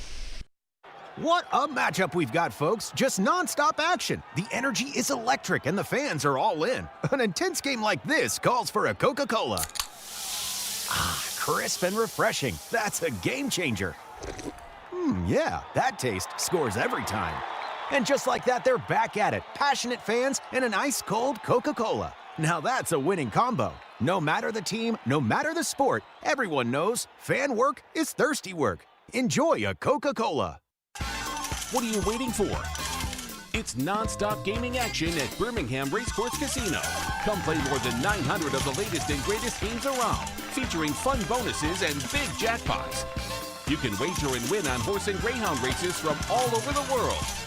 There are more ways to win at Birmingham Racecourse Casino. Birmingham Racecourse Casino, located off I-459 exit 31 Derby Parkway. Must be 21 or older. Remember the name Way to Wellness if you're battling weight loss in your life. I'm Jim Dunaway from The Next Round. There was a time I was over 216 pounds until Way to Wellness helped me lose 45 pounds, and now for over 2 years, they've helped me keep that weight off. Here's their website, aplanforme.com, aplanforme.com. That's a great name for a website because there's no cookie-cutter plan. Everything is designed specifically for you. No contract, no sign-up fees, and your first consultation is free at Way to Wellness. Next Round shirts, Next Round hoodies, and Next Round hats are all in one place. NextRound.store. Find your favorite piece of gear from your favorite show and put it in your rotation. You never know. You might be in one of our videos showing Next Round gear being worn all over the world. Find all your favorite Next Round gear by visiting NextRound.store. Place an order for you and that big Next Round fan in your life at NextRound.store. Look your best at work, at school, at the stadium, or anywhere you go wearing Next Round gear from NextRound.store. Twin Peaks is the best in the game. Here, you're in the red zone for every college rivalry and divisional matchup all season long. I mean, where else are the scenic views as good as your view of the game? Only at Twin Peaks, the #1 sports bar. When you crave activity like we do, you belong in the Roback family. Get the best golf wear, hoodies, and activewear for men and women at Roback.com. Use promo code TNR20 to get 20% off your order. That's Roback.com, promo code TNR20. Hey, there's nothing worse than waking up to a plumbing problem. Don't get caught in a flooded house. Call the guys at Hemp Hill Services. Adam, Chad, and the team at Hemp Hill are the only ones I trust to fix it and fix it right the first time. Hemp Hill Services does it right and always at a fair price. For all of your plumbing, cooling, and heating needs, trust the name that Birmingham has trusted since 1954. That is Hemp Hill Services. Call now, 205-229-2090. That's 205-229-2090. It's bow time. Tired of choosing between sweet and savory? Why not have both? Introducing Bojangles' new chicken and bowberry waffles. The bold Cajun chicken filet you love, now drizzled with a bowberry honey glaze and sandwiched between two warm waffles. Which means your favorite meal of the day just met your new favorite dish. And lucky for you, it's served all day. But it's only here for a limited time, so try chicken and bowberry waffles at Bojangles today. It's bow time. Jim Dunaway, Lance Taylor, Ryan Brown. Live from the Birmingham Racecourse Casino Studios, the next round, presented by Bud Light, is on now. All right. Let's go 15 good minutes with Todd Fuhrman right here and talk a little bit about the games going on. CBSSports.com. Fuhrman with us on the Alexander Shinara Trial Attorneys Hotline. What is up, Todd Fuhrman? How are you today, my friend? I'm doing well, gentlemen. Hopefully you guys are as well. Doing fantastic. Thanks a lot. Let's get started with a big game around here, maybe the biggest in the nation, Auburn and Oklahoma. It hovered around 6.5. It jumped up to 7 yesterday. What are you seeing out in Vegas on the Tigers and the Sooners? Such an interesting game because you go through what these teams have already accomplished so far this season, and both of them have marquee wins. Oklahoma holding serve at home has about a 5.5 point favorite against Michigan a few weeks ago, and Auburn's big road win on the road against Baylor. But still plenty of questions that I think both sides have to answer. Auburn defensively, you don't love what you've seen from them from a missed tackle perspective, and they're going to need to put hats on the ball carrier knowing that John Mateer's legs are such an integral part of everything Oklahoma wants to do as part of their offensive attack. You do worry a little bit about Auburn's secondary, no Jay Crawford, or at least I'm going to work under the assumption that he won't be back there. And then on the flip side of things, Oklahoma's defense, every bit as good as advertised, but they've yet to face a vertical passing attack that offers some of the weapons that Auburn has at their disposal. So can Jackson Arnold in his homecoming be able to hit a couple of those big plays over the top and force Oklahoma to try and provide a little bit more balance defensively? If that's the case, I think Auburn has an excellent path to getting inside the number. As the number continues to leak out, the only way for me to look in this game is taking 7 with the Tigers. Fuhrman, fascinating game at the Big 12 to kick it off tomorrow morning, 11 o'clock in Salt Lake with Utah taking on Texas Tech. They're combined 6-0. There hasn't been a game closer than 25 points in those 6 games.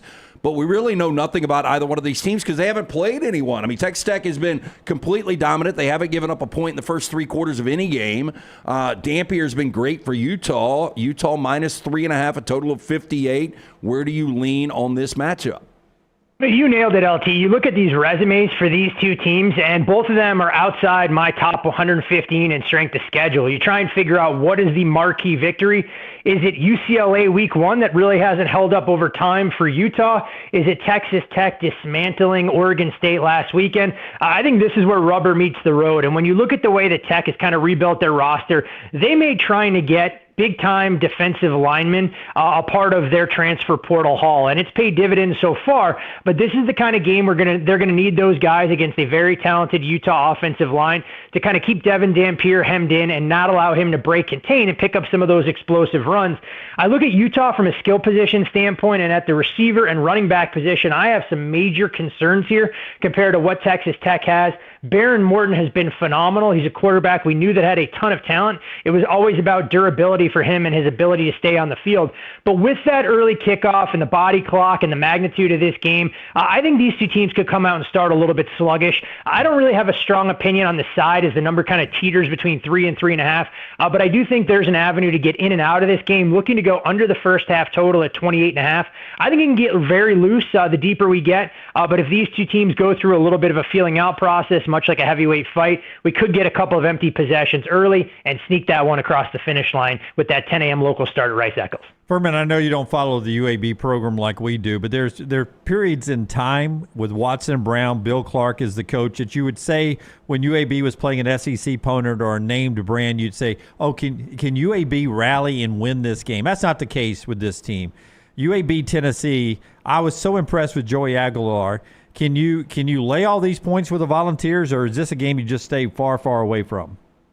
I think the biggest question, can UAB rally and get a stop defensively, is more important in terms of what we have to try and figure out in this matchup. And guys, I can't quite figure out watching this UAB offense that I think is, in the upper echelon, relatively speaking, of the AAC, what happened in that second half against Akron, completely getting shut out. And if that's the case this week at Neyland Stadium, things can get ugly early. Typically, you're not going to make money betting a top 15 team that's just had their guts ripped out like Tennessee did last week against the Georgia Bulldogs. But Josh Heupel has gotten this team to rebound in these kind of spots in the past, albeit not with the same kind of heartbreak that they suffered at the hands of the Bulldogs last weekend. For me, I look at this game, and the only angle that I could take, and it would be more of a lean than anything else, is trying to go over the total in the high 60s. Because in reality, I think Tennessee can score 60-plus themselves if they're at all locked in, maybe even get over this number on their own. And I do think UAB offensively can at least provide a little bit of a puncher's chance here. So with lean over the total, I just don't generally live in the zip code of going over 68.5, 69 on a regular basis. It's an expensive zip code. Todd Fuhrman with us, at Todd Fuhrman on social media. CBS Sports is where you see him. He is on the Alexander Shinard Trial Attorneys Hotline. All week, I have noticed, here's another one that has just moved. Michigan, Nebraska has been hovering around 2, down to 1.5 right now. Michigan is favored on the road at Nebraska. Why is late money coming in on the Huskers, it appears? This is wild, and I knew Nebraska had struggled as a program to get back to some of the lofty heights we've grown accustomed to under Tom Osborne, but I didn't realize the last time Nebraska had a win over a ranked conference opponent came back in 2015. So Matt Rule and company trying to break a streak of 27 straight losses Saturday afternoon in Lincoln. And in comes a Michigan team that has a pretty impressive data point, relatively speaking, to at least allow us to know what Michigan is going to be. That, of course, their loss in Norman against the Oklahoma Sooners. But what was more noteworthy last week watching Michigan, they finally took some of the shackles off Bryce Underwood and allowed him to be the willing and capable runner. Maybe that's Biff Poggi, the interim head coach, instead of the Sharon Moore influence there. But Michigan defensively takes a step back for me this year. Not only was Oklahoma able to move it methodically, but New Mexico was as well in the opener. And while I look at this Nebraska team and where they're stronger than some of the questions I have, I like this offensive line. I don't love Nebraska along the defensive line. And while I don't really want to get involved with a side here where I would if Nebraska were to get out to 3, which isn't going to happen, I think we could see a little bit more offense than this total suggests. I look for Bryce Underwood to be more comfortable on the road. And I think this is a Nebraska defensive front that struggled to slow down Cincy in their opener. I don't take much away from the games against Akron and, of course, Houston Christian. But I do think Nebraska can move the ball as well against Michigan. So sneaky over here in Big Ten play for me. Fuhrman, I know the last look for South Carolina was really bad, how they got dominated in that second half without Lenora Sellers against Vanderbilt. But if you would have told me in the offseason I could get South Carolina with Lenora Sellers, and it looks like he's going to be playing and starting for South Carolina, plus 9.5 against Missouri and Columbia, I would have been on it all day. Where are you on this game right now? Do you trust Lenora Sellers with the head injury coming back and playing at 100%? Pretty wild when you look at South Carolina and their full body of work guys. They've actually been outgained in all 3 contests And that includes getting outgained 270 to 253 in a weather-marred game against an in-state program in South Carolina State. So I think there are a bevy of red flags around the Norris Sellers and company. Sellers is the real deal, but defensively, we knew South Carolina would take a step back, and I think it's actually been worse than advertised. I'm itching to sell Missouri at any opportunity I have. This just isn't going to be the game for me. I think Ahmad Hardy can have a massive day running the football, and if South Carolina gets themselves into known passing situations, I think that plays into Coach Drink's hand. Interesting note, though, on this game, we mentioned Ahmad Hardy. He is actually now the favorite in the Doak Walker Award market, starting the season at 30-1. Now his number is short as 4-1 after some gaudy numbers through the first couple games. Bill Belichick gets a good road win this weekend or no at UCF? If North Carolina is going to have success, I think it's because they have to lean into their defense, because Gio Lopez and company have left a lot to be desired on the offensive side of things. But UCF, meanwhile, still trying to figure out their identity over Scott Frost in his second stint down there in Orlando. Dog probably correlated to under, so that would be the way I would look, but more inclined to go under the total at 47 than to make a case for UNC pulling off the outright upset. Todd Fuhrman, CBSSports.com, and you can follow him on social media at Todd Fuhrman and get all of his picks there. I'll let Lance ask the Rams question. I'll ask the Sunday night question. Kansas City is in New York. I mean, kind of a skinny number in this situation at 6.5 when you consider where Kansas City has been, but that offense, Fuhrman, is struggling so badly right now. That's the big question, is where Kansas City can go for consistent offense and some of the big plays there. Xavier Worthy going to be a game-time decision. Even if he's out there, I don't think he's going to be anywhere close to his explosive self. And you looked at Kansas City last week against the Philadelphia Eagles. Yep, they were pretty unfortunate to lose that game with the Travis Kelce drop at the goal line. But again, very methodical. The most explosive play they seem to have in their arsenal right now is a Patrick Mahomes scramble. And that's never a recipe for success when you're going on the road trying to win by margin. At the same time, this is a Giants defense that I think leaves the middle of the field vulnerable, and that's where Kansas City can kind of pick them apart. But am I running, even in this desperate spot, to lay nearly a touchdown with Kansas City? Absolutely not. I am, however, a little bit surprised we've seen this total get bet up from as low as 43.5, now through that key number of 44 out to 45. I think Kansas City wins, and they better because they have the Ravens on deck. I'm just not sure I can get to the window laying a full 6 points with this team as they still try and figure out their identity. Boy, when you're a TV darling, that schedule sucks, doesn't it? They have already played the Chargers, Eagles, and they got the Ravens on deck. Yeah. Well, that's one heck of a start for Kansas City. It's brutal, and that's the one thing when you look at the Chiefs now, their number to win the NFC West is drifted out to plus 260, and that's not that attractive for me. But their odds to make the playoffs at minus $1.65, pretty wild when they were minus $1.20 just to win the division coming into the season, and uncharted territory with a 3-game losing streak for Patrick Mahomes, the first time since he took over as the full-time starter there in Kansas City. Philly has won 10 straight home games. Now they host a Rams team that gave them everything they won in the divisional round last year, I should say. Rams only catching 3. It seems like kind of a small number, both undefeated. Seems like kind of a trendy pick right now is the Rams. Where are you on this game? You mentioned that, and that's my big concern here with the Rams. They did take sharp money initially when this number opened 4.5, but it feels like a lot of people out there trying to make a case for the Rams here to go into Philly and pull off the outright upset. But it's hard to ignore when these two teams did battle in the NFC playoffs last year, we were looking at Philly about a 6.5 point favorite, and has that much changed for these two teams?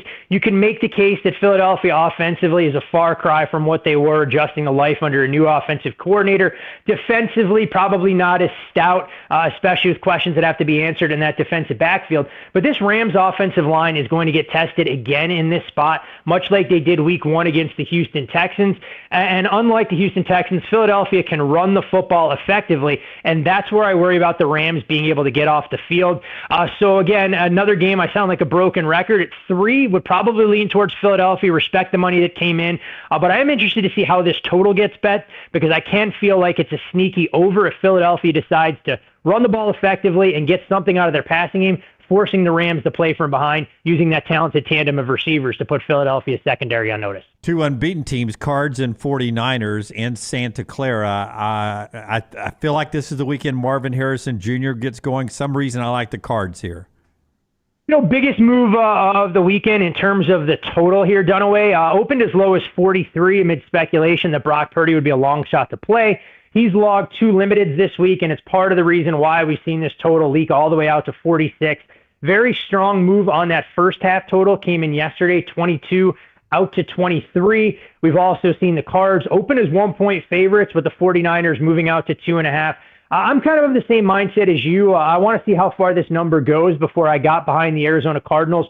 One concern I do have with Arizona, they're a little bit banged up in the defensive backfield, but some of that could potentially be negated by a 49ers receiving core that's not at 100% either. Jawan Jennings has missed some practice this week. We know George Kittle's on IR. So the over money makes sense, and I'll probably find myself making a case for the underdog if this number did get to a full field goal. Todd Fuhrman, Bet the Board podcast. Oh, dang, that is 2 straight weeks for me. Dang That is it, my Brown. bad. Hey, you know what, Brownie, I appreciate the promo. If we ever bring it back and it's second iteration, then listeners will know exactly where to go find it. You can certainly count on me when you guys bring it back. CBS Sports, CBS Sports. It's hard to break years of habits there. CBS Sports, at Todd Fuhrman on social media. Thank you for the time, Fuhrman. Enjoy the football this weekend. We appreciate you joining the round table, Fuhrman. Hey, always a pleasure, gentlemen. Enjoy the games this weekend. All right, buddy. We'll see you. Fuhrman with us on the Alexander Shinora. Wow. Are you having a stroke? I feel like it. The Alexander Shinora. Yeah. The Alexander Shinora Trial Attorneys Hotline. The show being brought to you by a couple of great folks. CPAP Plus, Sleep Home Alabama. My sleeper for the NFL was the Cardinals there. Oh, I think Marvin Harrison Jr. gets going this weekend. He hasn't done anything yet.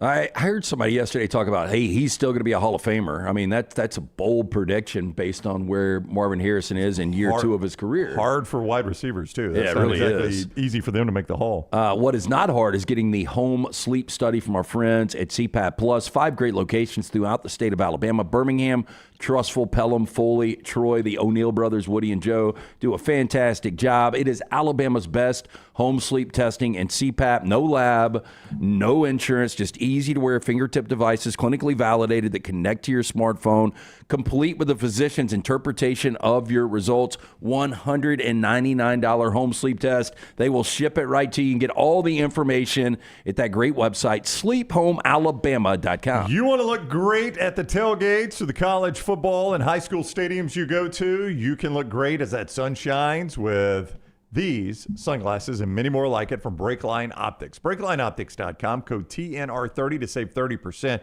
These are sunglasses that are built to last. We tell you all the times you can't break the lenses. Cleve at Breakline was like, just show them you can't break them. I'll bring some lenses up. Y'all just go out there with a mallet and hammer them into the parking lot behind the building and see if they break. Spoiler alert, they did not. We could not break the lenses. We tried and tried and tried. These things are built to last. They are built by people that love being outdoors, people that play golf. They go to the lakes and the rivers and the beaches and the pools. They hunt, and they know elements can wear these glasses down, so they really did a lot of work to make sure the elements in those places don't wear your glasses out and that you're never going to break the lenses.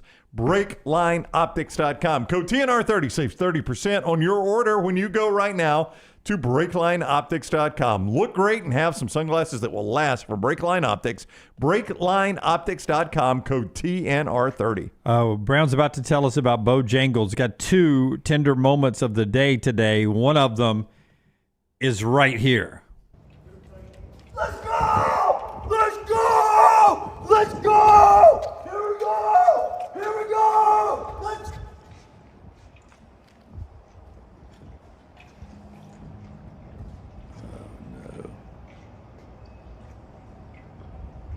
Must be a road game. That's Eric Musselman. Give it to me again. He's the USC head basketball coach. My God. Let's go! Let's go! Here we go! I'd love to see Junior Seau come out from the grave and just complete form him up. Wow. By the way, if you want to buy your kid something for Christmas, that uniform. Hey, I will say this. It looks like the holder. I don't know if you guys have ever been to the Coliseum. Never. I've been outside of it. It's outside dumpy. I haven't seen what the outside looks like now, but what they've done on the renovations, pretty impressive with a venue that is that old to be able to put, not even, lipstick on it. It looks really good. Outside on TV. looks pretty cool, but it's like a Museum of Natural History is right next door. I couldn't believe it's that close to the Coliseum, but it's like there's a museum right next door to it. Well, it was built in the 1930s. Well, yeah, exactly. Hey, and that's the only grass you'll see around there. It's just interesting seeing people tailgate on concrete and rock. 1932 Olympics. They used it in the 1984 Olympics, and they will use it in the upcoming Olympics when it comes back to U.S. soil.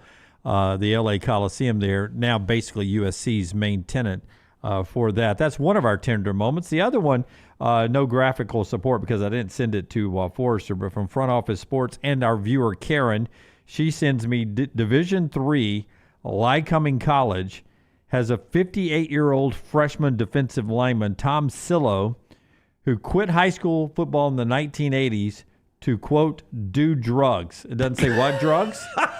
It just says, in the 1980s, Tom Sillo's quit high school football to do drugs, then worked for a city's street and parks department for 33 years. Now he's fulfilling his dream of being a college football player.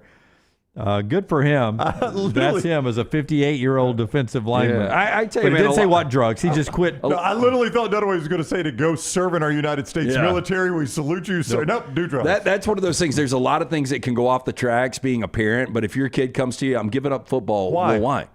I want to do drugs. I'm just going to do drugs. What drugs? Any of them. Literally, drugs. Little vague, but literally, former Miami Dolphin Ricky Williams. Yeah. The NFL was like, you can either smoke weed all you want or play in the NFL. He's like, I tell you what, I'm going to smoke weed. Yeah.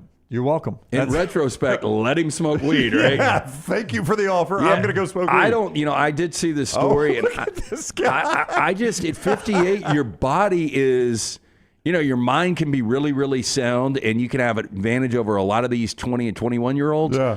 But the body, man, I don't know how you could take any of these hits. You got to get those pads low because they're coming for your knees, old man. He's got those old man hairy arms, too. You can tell he's older than everybody else. Hey, watch out. I got hairy arms, too. Hey, that's our Bojangles tender, two of them. Bojangles tender moment of the day, Brad. Hey, from sweet to heat, Bojangles has 7 sauces that will definitely add a little extra flavor to every bite you take, and nothing pairs better with hand-breaded tenders than those sauces. If you're looking for sweet, try honey mustard. You want to add some tang, try barbecue. You want some heat, creamy buffalo or peach honey pepper. And if you're craving smooth and creamy house-made ranch, jalapeno ranch, or classic Bo sauce ready and waiting, head to Bojangles, order some hand-breaded tenders with your favorite sauce today, and make sure you swing by Bojangles to get that tailgate party going for high school or college games, or to cater your college football watch parties. It's Bo time with Bojangles. We'll get back to the Auburn-Oklahoma game in a second. I want to tell you about the Pants Store for you Auburn fans that may be gathering tomorrow to watch that big game. They are your game day headquarters. Alabama fans getting ready to go to Georgia. Is it true it's going to be a blackout? More on that in a second. Bama and Auburn polo hats, quarter zips, and more. Famous name brands like Horn Legend, Cutter and Buck, Antigua, Gentile. Nothing says War Eagle and Roll Tide like the Pants Store. And ladies, they get you game day ready as well with those white sneakers and the perfect dress and the fall boots, the platforms, the rompers. It's all right there. Free alterations, free gift wrapping. Zip on down to the Pants Store. All those great locations, Huntsville and Auburn and Tuscaloosa and all over the Birmingham area, Oxford, Mississippi, are just pantsstore.com, pantsstore.com. They'll ship it anywhere for you right there. I mean, that was floating around last night. Anything official from Georgia that it's a blackout? I have not seen this. I just cannot believe they would do that again for a night game against Alabama. Well, if you think you're going to win the game, it's a chance to exercise those demons. Why would they think they're going to win this game? Let me ask you this. Would you get on a boat that's heading from Ireland to New York? Or let's replicate the Titanic. Well, what do they call it? We're going to call it Titanic 2. Yeah. First one sank, we know, but we've They've already fixed all tried those Titanic issues. 2, right? That didn't work, did they? We've already fixed all these issues. We've got better iceberg detection this time, guys. There's some things you don't want to dig up. Yeah. Like if you're a Georgia fan, if you're part of what has become a great tradition, you want to let some of those dark moments die. It is a night game, though, and it's a chance to sell it to recruits. Now, you guys... Tell me if I'm wrong here. This would be antithesis to everything about Kirby Smart. It would be. Yeah, no, it would be. To have anything, to introduce anything on your own that could become any sort of storyline in this game would be so opposite of anything Kirby Smart would do. And I would not think he would endorse this at all, knowing that he is 1-5 against Alabama, and he's got an Alabama problem. Like, don't bring any more attention outside of the game to this. Don't on your own bring up something that your players have to answer about, because if you know it's going to be a blackout, what's the question going to be? Hey, did you guys? Gunner, right here. Did you watch the 2008 blackout the last time they played out? Your coach was on that staff. I was too little to watch TV back then. But your coach was on that staff. He could probably tell you all about it. Have you all heard any stories about the 2008 blackout? I mean, that's going to be all the questions are going to be about that, and that's the one thing Kirby and Nick Saban before him never did, I don't think, is introduce stuff like that becomes a storyline of its own. Well, let's see if that ends up being a real thing or not. All right. Billy Napier, it's real. He's got a challenge ahead of him. Cut 9, Tyler, if you will. Billy Napier earlier this week getting asked if he feels like he's coaching for his job as Florida travels to play Miami. Primetime, 6:30 ABC, game days at Miami. Billy, you coaching for that paycheck? Do you feel like you're coaching for your job at this point? Yeah, no, I think I'm trying to solve problems. I think, you're trying to find the right combination of things to help.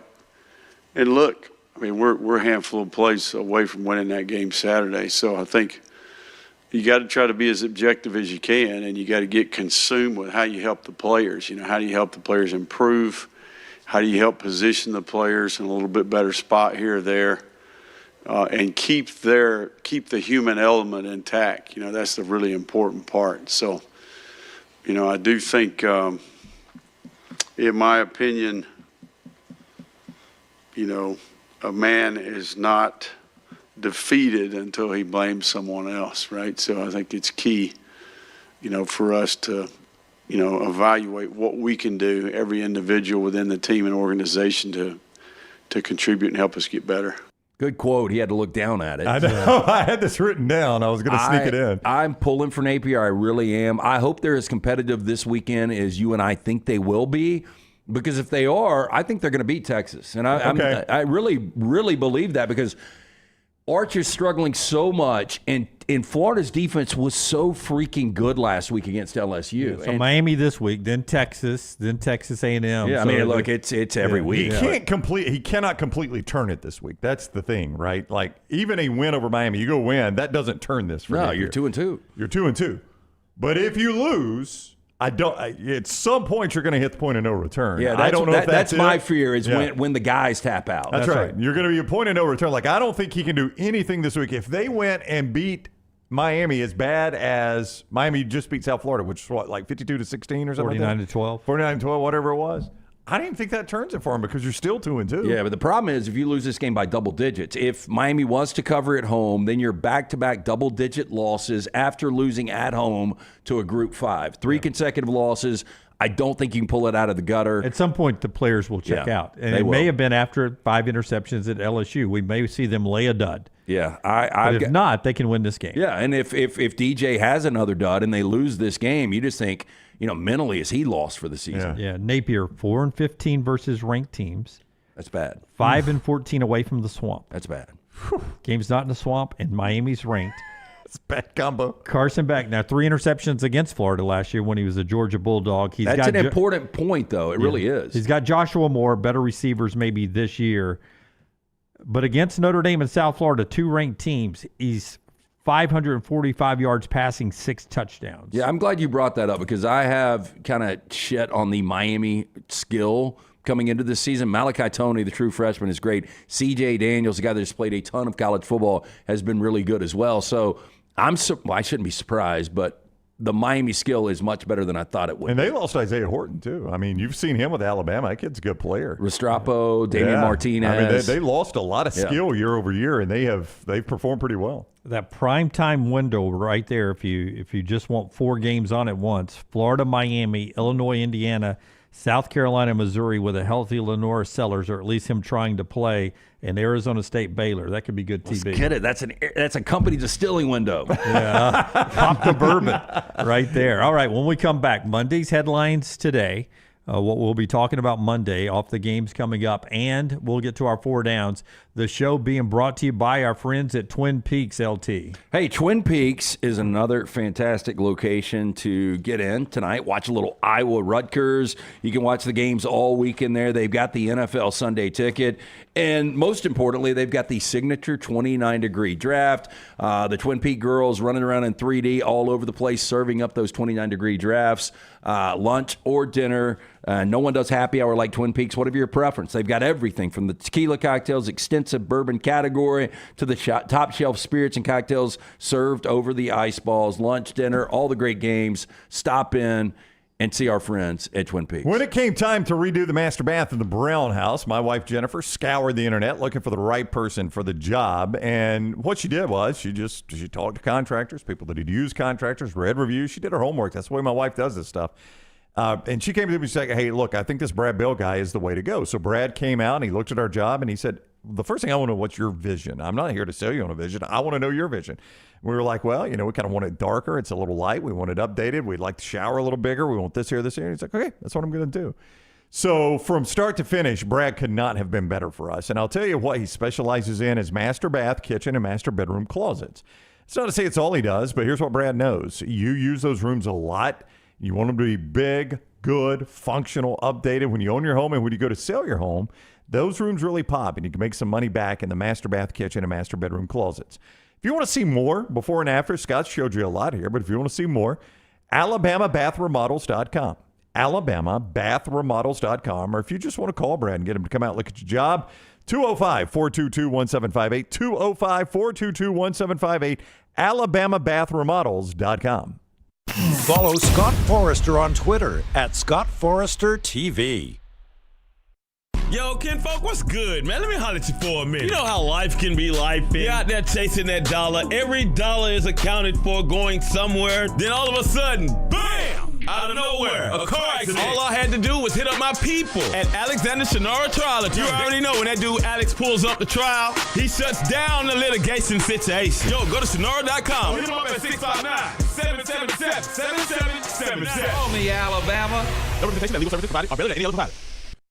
All right. It's a beautiful day for football here at the stadium, and we're just about ready for kickoff. Score 0-0. And suddenly, I'm in the mood for a Coke Zero Sugar. Real Coke taste, zero sugar. Now that's a winning combo. Yeah, crisp, refreshing. That hits the spot.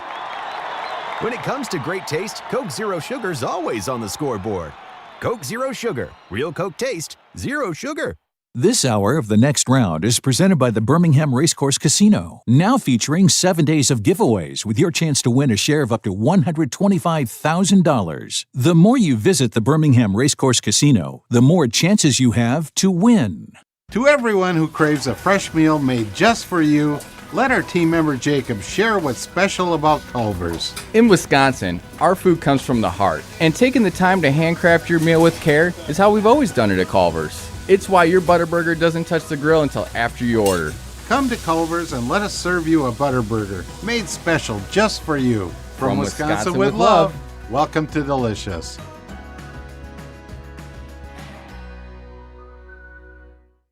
Hey, Lance Taylor from The Next Round to tell you about one of our favorite places for breakfast, lunch, and dinner. That is Hamburger Heaven since 1982. Hamburger Heaven has been serving Birmingham's best hamburgers, cheeseburgers, French fries, hand-spun milkshakes, and sandwiches made fresh to order. All of their ingredients are fresh and prepared daily. This includes their beef, always fresh, never frozen, hand-pattied each and every day. For breakfast, lunch, or dinner, visit any of the 4 locations, Highway 280, Irondale, Gardendale, and Homewood.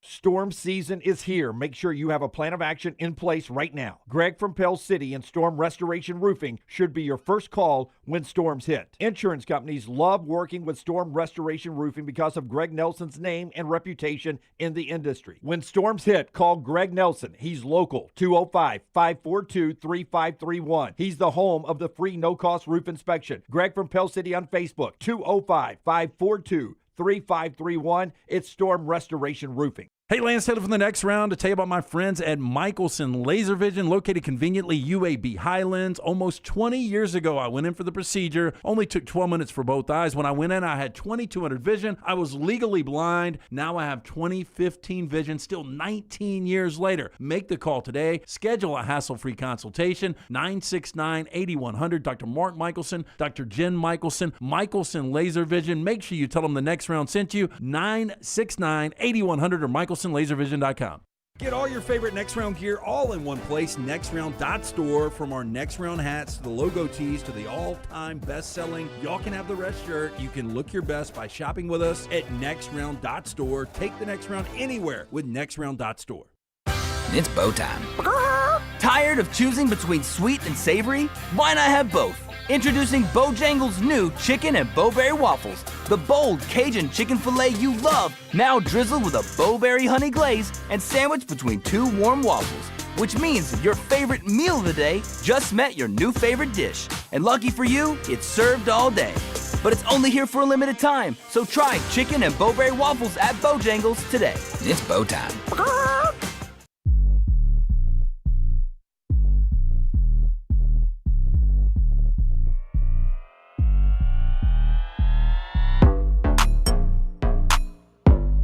Before we jump back to college football and all the stuff that's going on for week 4, big thing happening in the NFL, and Brown had mentioned this big story at ESPN today about the tush-push being officiated much more tightly.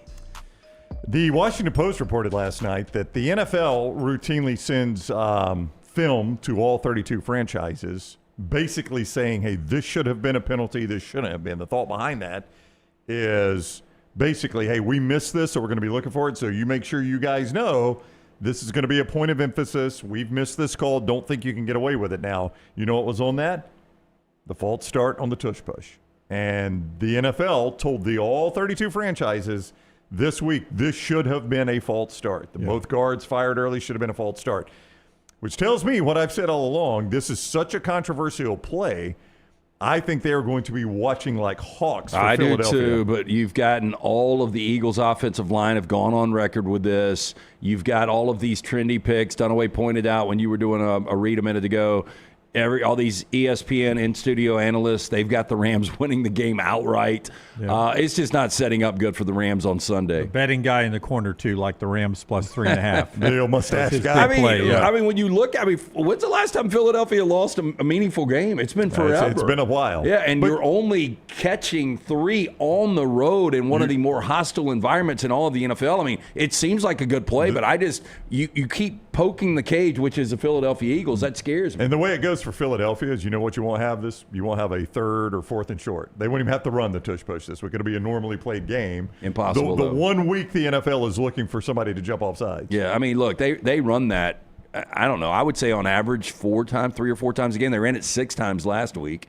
But by the way, 4 first downs and a touchdown. I know if I'm the Rams, man, I'm doing everything I can to get them to jump because they're watching for it now. Do you know, and just real quick, one more point on that, Saquon Barkley in 2 meetings with the Rams last year, I think he had 560 all-purpose yards and 4 touchdowns. Like, how many players in the NFL do that in a season? Yeah, I know. Well, if you had a really good snapper, and they could line up in that formation.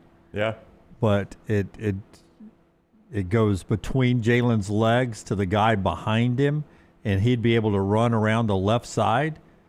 It would be unbelievable because they're all lined up in that arrowhead push situation. How about this? It's probably too complicated. Do you remember Texas did that? They snap it through Arch's legs to the back. Now, that was they weren't in the bunch formation. But see, and I guess there is somebody in the backfield. I was going to say, you guys remember when Bobby Bowden ran the old fumble Ruski against Clemson? Oh, yeah. And if somehow Hurts could put that thing on the ground and then somebody peels back and picks it up. You'd run till you hit a wall. I mean, nobody's out there. They've got to add a wrinkle to that at some point. You would think. I would say, though, you can't advance a fumble in the NFL? It's got to be touched. I think if the quarterback – well, I don't know.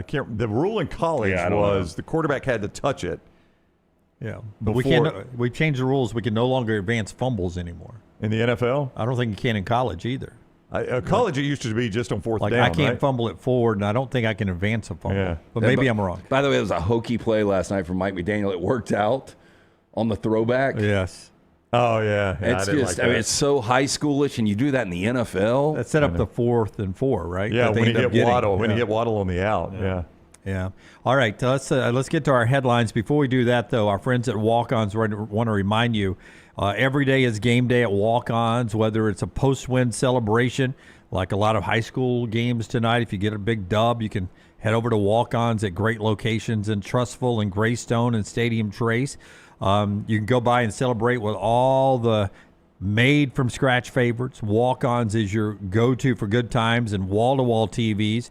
They got craft beer and cocktails and bold flavors for fans of all ages, from melty mozzarella logs to the Hall of Fame level burgers. They got some great wings, both bone in, bone out. Stop by today or order online or in the app. Walk On Sports Bistro, Trustful, Greystone, Stadium Trace. It's game on. The College Football Spotlight. Like the game's already been played. Monday's headlines today. The Shannara Spotlight presented by our guy Alexander Shannara, a guy that's got now more than 150 lawyers, supported by more than 500 dedicated team members right here in Birmingham. They've recovered more than $2 billion, maintaining Alexander's core values. Those are integrity, mastery, passion, and success. When you find yourself in need of a lawyer, call the Alexander Shannara Trial Attorneys. You pay nothing unless they win your case. Shannara.com, Shannara.com. All right, let's get to our headlines here. And I don't know, Tyler, I'll start it off here. Okay. You'll pop that up here, and we'll take a look at our headlines. For me, in the SEC today, Super Mario game ruined by Billy Napier Luigi. You see him riding. That's one of the villains for Mario, isn't it, Tyler? Yes, it is. It's Waluigi, right? Yeah. Bill Luigi. Gators 2019 low-scoring game. The Photoshop of serious Billy Napier. Yeah, had to zoom in. So he's got Orch's ears. He's full of that right there. Little Doring in him, too. Little Chris Doring. I never noticed that until I zoomed in on it. No? I see my buddy Chop. I see a little Drew. There's some Chop in there. You're right, yeah. And then I like Auburn 23, Oklahoma 21. As you can see, the little Boomer Schooner is on fire. For some reason, Chat GPT says it's against their ethical code to give me the schooner actually burning. Oh, no. Really? Yeah, so they throw the line there? Yeah, I had to throw the flames on there. Jackson too old to play with little red wagons now. Jackson Arnold and Auburn wins at 23-21. Those are my way too early headlines. Who's next? Who you want to go with, Tyler? You call it. Whoever you pull up, we'll go. It's going to be Lance. The Miami Herald, we're going down south. Gators upset Canes on Saturday as Hard Rock brings back some bangers. You see Carson Beck. I'm a loser, baby. And a DJ saved my life tonight for Billy Napier. Hey, look at DJ's smile back there. Yeah, I like that. Very happy. A DJ saved my life tonight, and I'm a loser, baby. Good Beck song. I never liked that. Oh, you liked it? I did. I liked it. I never liked it. I thought Beck was really talented. Weird kid, but very talented. I was a loser back then, Brownie. Oh, okay, baby. Yeah. All right, we'll go to mine next. This is from the state newspaper in South Carolina. Sweeney sings after a win over Syracuse. Clemson head coach sings Toby Keith hit "How Do You Like Me Now" in the stadium. Yep. Could you see Dabo doing that? Just grabbing the mic. I want to sing a song. It's a good song, by the way. All the words spelled correctly, too. I like that. Okay, let's don't do this every week now. Every week. We don't need to do this. Now you've got Tyler. He's scouring it, making sure it's correct. Yeah. What's the sub-headline? Page 2, FAA has confirmed that a Miami quarterback Tua Tagovailoa pass actually hit a plane last night in Buffalo. Oh. There's so much arch on those balls you see. He's throwing over trees now with that dead arm. Arch or arc? Arc. You said arch. Well, both, arch and arc. I don't know. And page 3, Arkansas offensive coordinator Bobby Petrino asked if he, too, could date Pavia's mom. He was very interested. She's a little old for Bobby. Oh, you think so? Yeah. She been on a cycle, you believe? Yeah. Yeah. It's in the state newspaper. Tyler, you look like you want to chime in on something. Is something misspelled, Tyler? Scott's normally who I go to for this. Scott checked. Nothing's misspelled. Oh, thankfully, yes. I mean, we could criticize the grammar in the headline. Usually you put the title of songs in quotes, and you don't have a colon there. But, it's okay. It's okay. Yeah, you could criticize that, yes, if you wanted to be a complete, yes.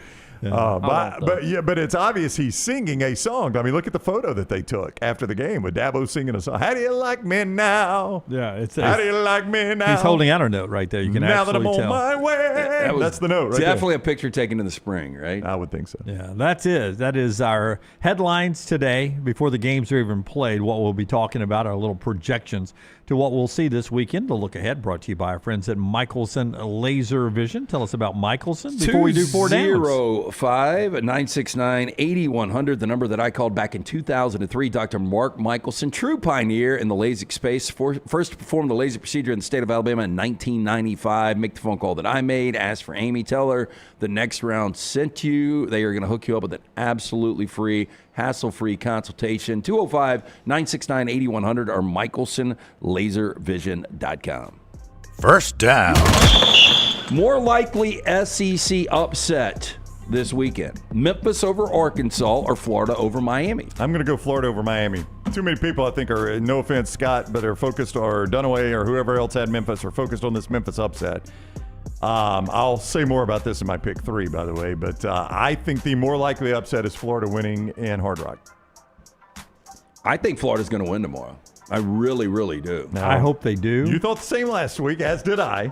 Yeah, I did. Yeah, I know, I did too. I did too. I mean, really, what did it take? What if I told you DJ Lagway only threw 3 interceptions last week? It would be an improvement. They probably would have won. They'd probably win the game. It'd be an improvement for sure. Yeah. That's what I'm saying. If they only threw 3 instead of 5, probably win the game. Yeah, I mean, I thought their game plan outside of the turnovers from DJ. Yeah, I mean, we talked about it Monday, but it flipped on that interception right before the half. If Napier just takes it to the half, I think Florida's in a pretty good spot there, and they just got a little bit greedy. Yeah, and I understand if you've got a dynamic offense, try to get points when you can get points on any possession. But when you are offensively challenged and defense is going to win games for you, that's right. You got to take it to that. Yeah. Listen, Sam Pittman, I guess, is going to get fired at some point. But they keep saying this guy. Arkansas, they looked good the way they played Ole Miss last week. I don't think you get rid of Sam Pittman. Yeah, they never look bad. Yeah, I mean, I think they're 6-6 or 7-5 this year. And look, you got rid of Bielema because he was only winning 7 or 8 games. You got to kind of know your limitations. If you're going to lose exciting. And they at least are losing exciting right now. I don't think they're going to lose to Memphis. I think Florida and Arkansas both win, too. I'll take Florida. Second down. More total touchdowns on Saturday. Arch versus Sam Houston, or the combination of Jackson Arnold and John Mateer in Norman, Oklahoma? Oh, combo. I'm going to go with the combo. I mean, I may be against the norm. What was my projection on it was 23-21. Yeah. So that's 2 touchdowns, 5 touchdowns in my game. I don't think Arch gets 5. He'd get 4 and then check out because it's Sam Houston State. I'm going to take the combo. I think there's some points in that Auburn, Oklahoma game. I could see some points. I just, if you're Sark, what do you really get out of this game? The only thing Texas can do is stay healthy and really build confidence for Arch and everybody else on that offense around Arch. So if they get an opportunity for him to put up 6 or 7 touchdowns, I think they would do it. I mean, I go back to Chip's words, Chip Brown with us on Wednesday when he talked about Arch struggling against Ohio State, Arch struggling against the next 2 opponents, UTSA and whoever it was last week, San Jose State. And then Chip said, if you can't do it against Sam Houston State. That's right. I mean, so I don't know if Arch is feeling it, but man, I thought Klatt, for those that missed Klatt's interview yesterday, it was almost Thursday because of scheduling. His breakdown of why Arch is struggling is fascinating. Yeah, I brought it up with Chip and Zay yesterday. I agree with you. Have they seen it? No, they hadn't seen it. But you mean the one I set him up for because it was so picture perfect with the way Peyton threw it for? And and he talked about how Peyton would get up on his toe and Arch throws that front leg out and it locks him. And he can't get through the pass. And I just thought that was fascinating insight by Klatt. But my point being that the Peyton always looked like he was throwing out of a textbook, like ball was high around the ear and it was da-da-da. It was so But I never thought he had a beautiful throw. It always looked too robotic. No, I agree with you. But it was perfect. Yeah. But how did Arch Manning get this far in his career with that bad of a mechanics? That's of anybody on this planet. It's some people would say competition. Yeah, competition, 100%. Yeah, but I mean, but you can still play at a high level. I mean, it's you're kind of an outlier, but Phillip Rivers' mechanics were terrible. They were. And sometimes when it speeds up for you, you start. You default back to your bad habits. Yeah, I've got to throw sidearm because here comes this defender, and he's going to raise his hand, so I'm going to throw it like this, or I'm in a hurry, so boom, that's quick. I don't know if you guys noticed the graphic that Brooks sent out yesterday with the first 6 starts between all the Mannings. Yeah. Oh, I did see that. Yeah, now Peyton's passing yards we can pull this back up in a little bit. His passing yards are awful. But, I do go back because, your get-right game should have been San Jose and UTEP. I mean, when Art started games like that last year, he was really, really good. So this season has made 0 sense. It's to your point, like in golf, if you want to find out the miss the golfer fears the most, just put him under pressure. You're going to see it. I mean, that's the miss he's going to have is the one he fears the most. Well, when you get to yips, you end up trying to find your mechanics again can be hard. Yeah. There it is real quick. Yep. God's pulled that up. Of course he has. You can see these always at Next Round Live on our social media platforms. Walk us through it, LT. I can't really see from my point of view. So it points out that Arch's numbers are actually a little bit better than Peyton's numbers. Yeah, better than Peyton and Eli. It was a different world back then. From where Peyton was, it got more progressive as far as going vertically with Ole Miss and Eli, and then obviously where we are right now. But for people panicking overall, if you look at that snapshot, makes you feel a little bit better about it. What blew me away was that in 5 starts, Peyton only had 595 passing yards. I mean, Phil Fulmer throttled that guy back so much as a freshman.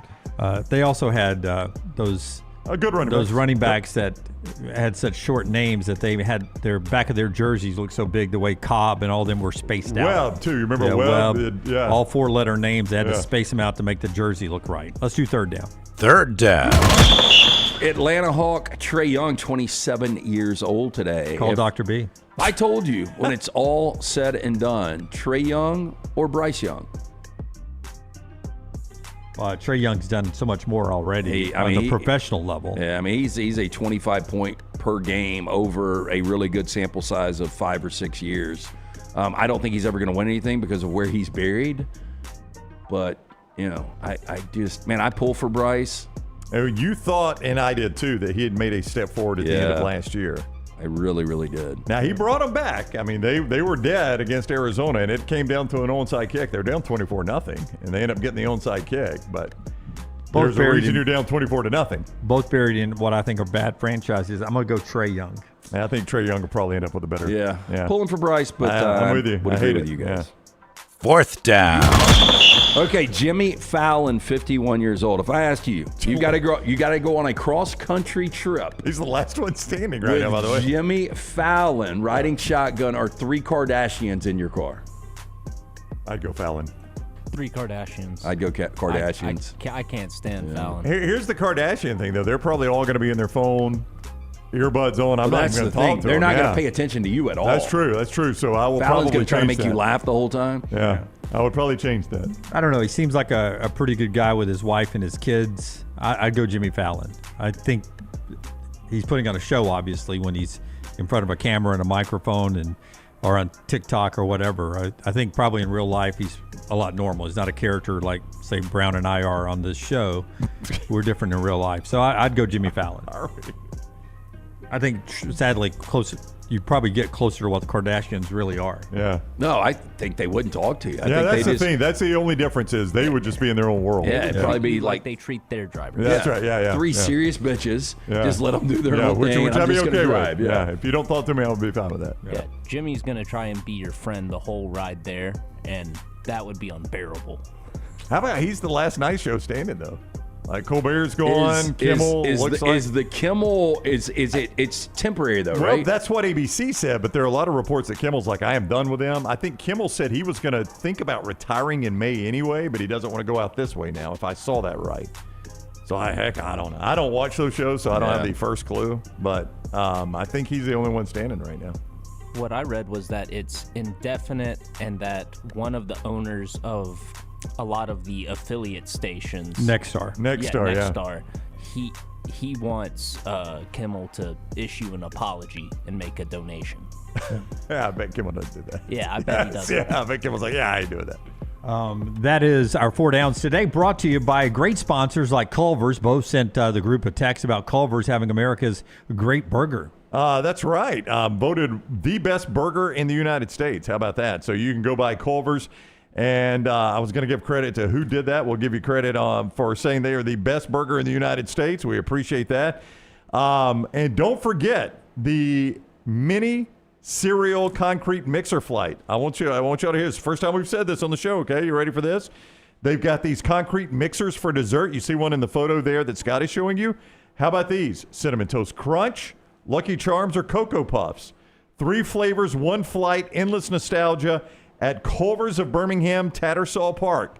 The one in Tattersall Park, you can go get those before they disappear. I'm getting a Lucky Charm in the morning. Oh, it sounds so dang good, doesn't it? Yeah. But also those great butter burgers, all the great sides, including those the cheese curds right there at your local Culver's.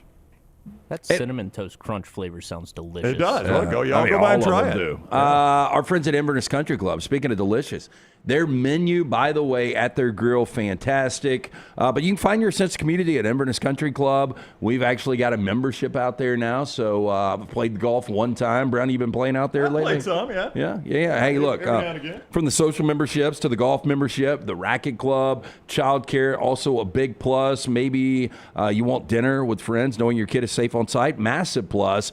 Best days happen at Inverness. Whatever your interests are, you can find it in Inverness. Take a tour of this great club. Call Erin today, 205-991-8608. Tell her the guys from the next round sent you. For more information, you can always go online, iccalabama.com. Follow LT on Twitter at @TheLanceTaylor.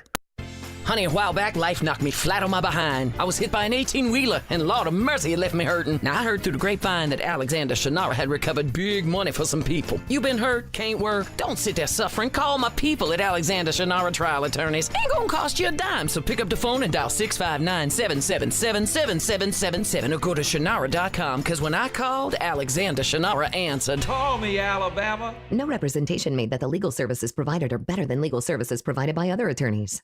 Hey, for all of your IT and printing needs, reach out to our friends at Xerox Business Solutions. Look, I'm still one of those old school guys. I print my notes every single day for the show. If you watch the show here on the next round, you see all the notes in front of me.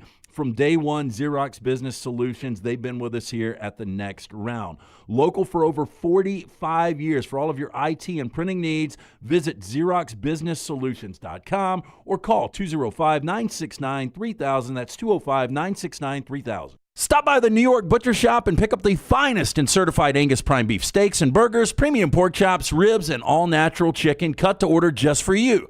Their chef-prepared entrees and side dishes are the perfect dinner-to-go choice for your family and are ready to heat at home. With a great selection of fine wines and desserts, the New York Butcher Shop is your one-stop dinner shop. 2 locations to serve you, Cahaba Heights and on Highway 119 in Greystone. The New York Butcher Shop. Rare quality, well-done service. What a matchup we've got, folks. Just nonstop action. The energy is electric and the fans are all in. An intense game like this calls for a Coca-Cola.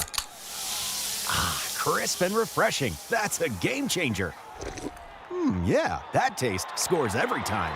And just like that, they're back at it. Passionate fans and an ice-cold Coca-Cola. Now that's a winning combo. No matter the team, no matter the sport, everyone knows fan work is thirsty work. Enjoy a Coca-Cola. Catch up on all of today's Next Round on demand through the podcast platform of your choice. Apple, Spotify, iHeart, or Google Podcasts. Wherever you listen, always like, follow, subscribe, and turn on automatic downloads so you never miss any part of the Next Round.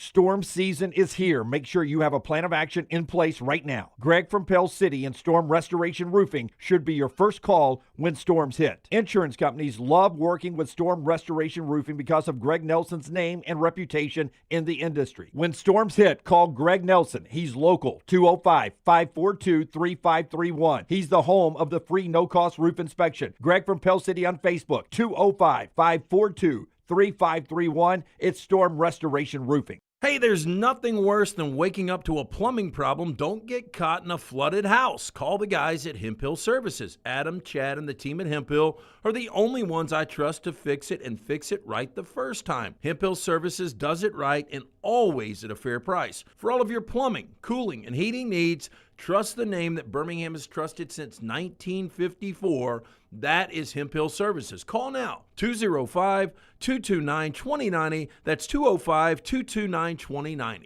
Get all your favorite Next Round gear all in one place. NextRound.store. From our Next Round hats to the logo tees to the all-time best-selling Y'all Can Have the Rest shirt. You can look your best by shopping with us at NextRound.store. Take the Next Round anywhere with NextRound.store. It's bow time. Tired of choosing between sweet and savory? Why not have both?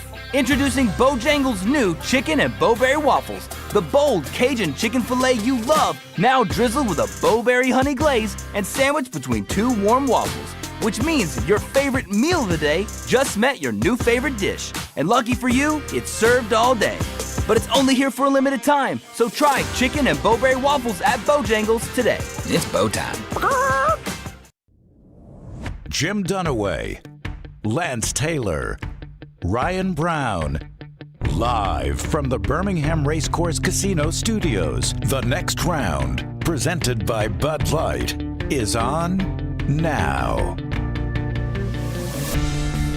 Final hour of the Friday show, brought to you by our friends at Champy's. If you're getting ready to go get some Champy's food and take it home and watch the games tomorrow, don't forget you can go online at champyschicken.com. Pick that Alabaster location, Highway 119, order, and then go through the easy pickup drive-through line there and get it and go back to the house and watch the games. Open for lunch for the last 3 minutes now, 11 o'clock every day. Dinner as well. Destination location for Sterling, that man in the picture there. He's owned this location for over 10 years. Those hand-cut chicken fingers, the chicken's actually cooked to order.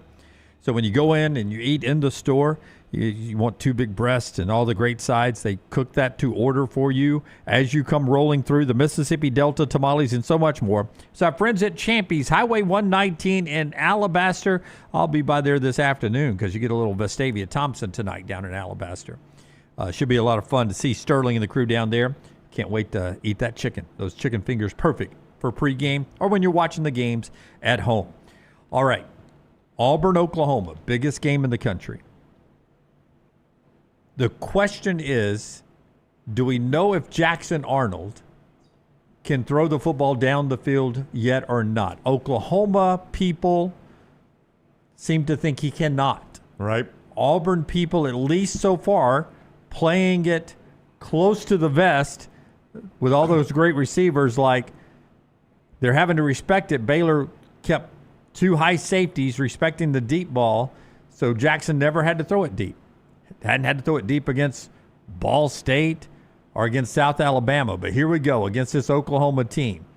Any concern from you guys about Jackson Arnold, 20-plus throws to these great receivers? Oh, yeah. Look, you're not getting it done against. I don't think that is going to be the route or the path to victory. This is an Oklahoma defense that is second nationally, passing defense, giving up less than 85 yards per game. They're only giving up 6 points per game right now. Look, I know competition has been one of these issues early on, but still, they did host Michigan. The path to victory for me is Auburn running the football. Jackson Arnold's going to be a part of that, but 16th nationally, 240 yards per game on the ground. Keep Mateer off the field and methodical drives. I just don't see, and you know, now and then you take your shots, but consistently, I don't think Jackson Arnold's going to be able to beat this defense with his arm. Until I see Jackson Arnold do it Dunaway, I'm going to doubt that he can. I mean, that's just where I am. We've not seen him do it. We didn't see him do it at Oklahoma. I feel like we have been active enough in adding this addendum. There were external factors at Oklahoma that impacted that with his offensive line and his receivers. We say it every time we bring up the fact that he was dead last quarterback in the SEC last year. They were the dead last passing offense in the SEC last year. But I wanted to see when he came to Auburn, and he's playing with better skill with Cam Coleman and Eric Singleton and that set of receivers, and he's playing with a better line in front of him with some guys that will play in the NFL potentially. I wanted to see, okay, do you drop him in there and it fixes some of that? We have not seen that yet. Now, I saw Josh Pate do part of his show on the pass chart for Jackson Arnold and how really there's nothing deep over the middle. The deep over the middle third of the field is completely empty for him. And Josh said, is it because he can't do it? Is it because he's fearful of doing it? Or is it because Hugh Freeze said don't do it yet? I mean, those are really your 3 options there. I know a lot of Auburn people are saying it's because Hugh Freeze has said don't do it yet. I have a difficult time believing that. I don't know why over 3 games you would just say we are not going to throw deep over the middle of the field. We're going to wait until we're on the road in the SEC to do that. That makes absolutely zero sense. I know one of the reasons this number is there is because he hasn't taken a lot of those shots, but this is still impressive, and I brought it up earlier this week. Today is 362 days since he last threw an interception on September 22nd against Tennessee. 223 consecutive passes. That's impressive. I don't, care who you're playing. How much? 362 days? Yeah. 362 days ago, he was also benched. Yeah, he so was. It's about 1 year ago that he was benched he was. in the stadium, primetime, big game. Here's Hugh Freeze, the Auburn coach, yesterday before they get on a plane today, talking about the importance of the offensive line in this game against the defense these guys were just talking about. Yeah, if we don't play well there, our chances go way down, and we got to protect. We got to run the ball, and this is one of the better defenses I've seen in my 3 years here. And that's who we're counting on. We're counting on the experience of our O-line to to be able to compete against that great defensive front. Can't throw it deep if you ain't got time, right? It takes a little bit to get further down the field, so the O-line has to hold up. Here's Brent Venables, cut 6, on just his knowledge of Jackson Arnold's strengths and weaknesses and how it may help him in the game plan for the big game tomorrow night in Norman. You do know all about him. You know his strengths, his weaknesses, you know everything, entire history. How does that affect what you can do defensively in terms of presenting a plan to stop him? Yeah, we got to really stop the Auburn offense. That's the challenge. And they're got great balance, as I said, both running and throwing, and very efficient. So you got to play well in every area. You know, they're good at running the football, and they're good at throwing the ball down the field in the RPO world, and staying on schedule, being very efficient. So we've got to be a little more efficient, and we've got to protect the perimeter, and we got to do a great job up front, plugging gaps and getting off of blocks and having great leverage and playing great team defense. Yeah, that's Brent Venables as Oklahoma plays host to Auburn.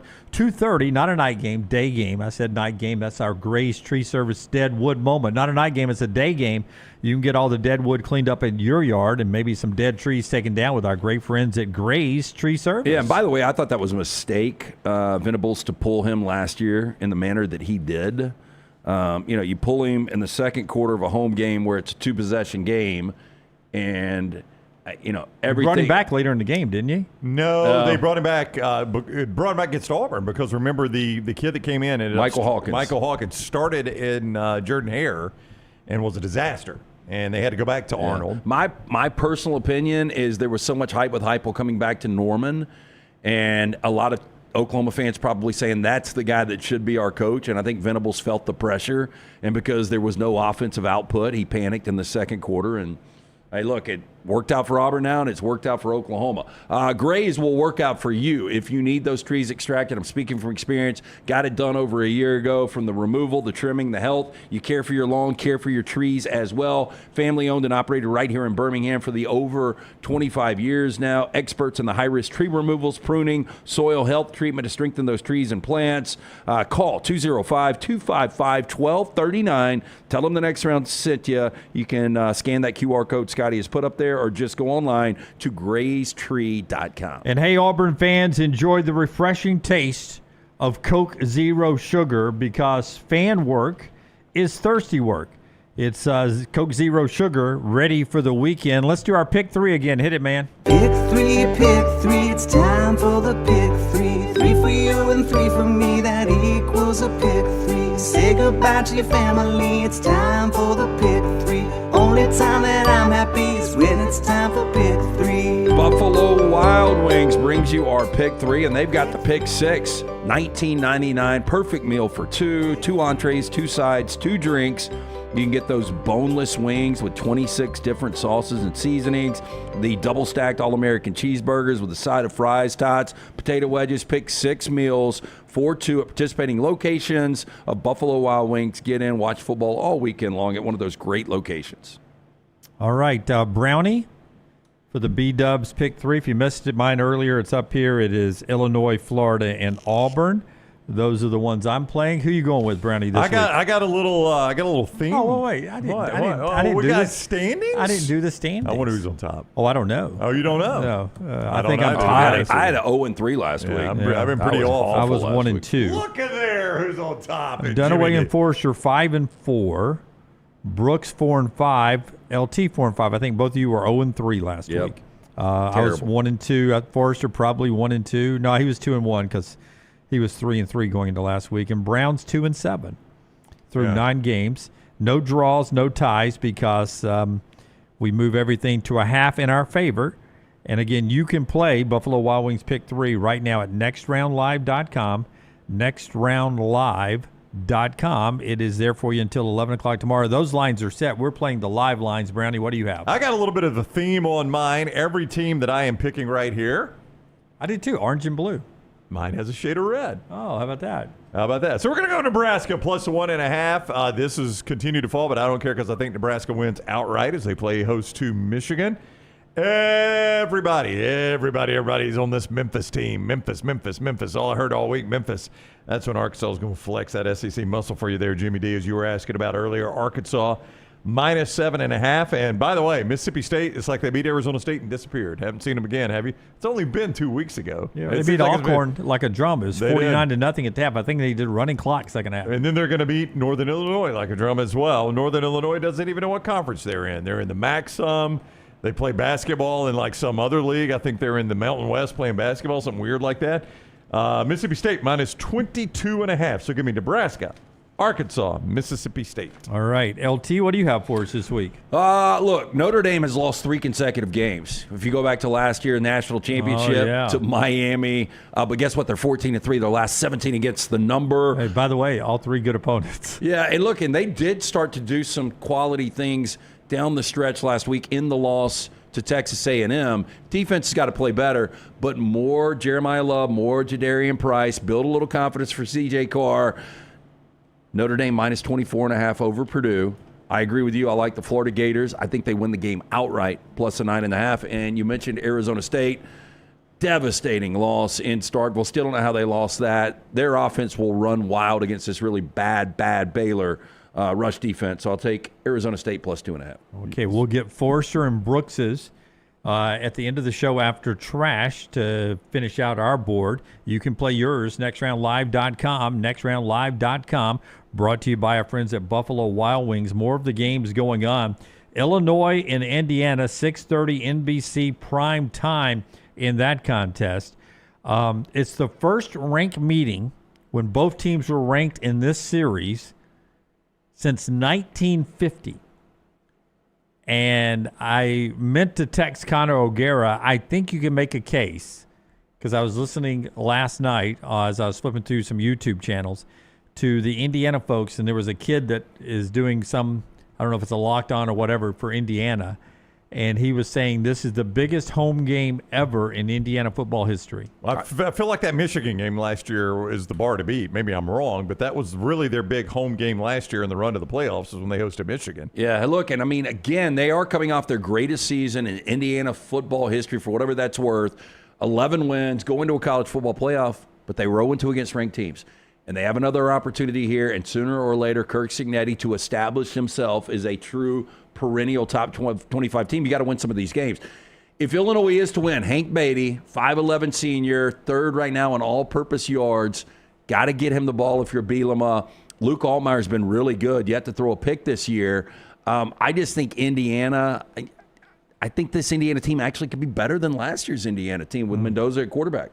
Fact check me if you want. That 1994 Penn State team. You guys remember that team played in the Rose Bowl? That was Kerry Collins, Kajana Carter. Kajana Carter. Yeah. Was Bobby Ingram a receiver on that team, or was that after Ingram? Oh, I don't know. Yeah. Either way, at Indiana, had to drive like 99 yards for a touchdown to win at Indiana. Oh, so I remember into the wind. So you remember the drive I'm talking about. Yeah, random college football memory. I didn't know I was going to. This should be a hell of a game, though. Indiana's defense, Lance mentioned this, and it bears repeating. Against Old Dominion, 314 they allowed.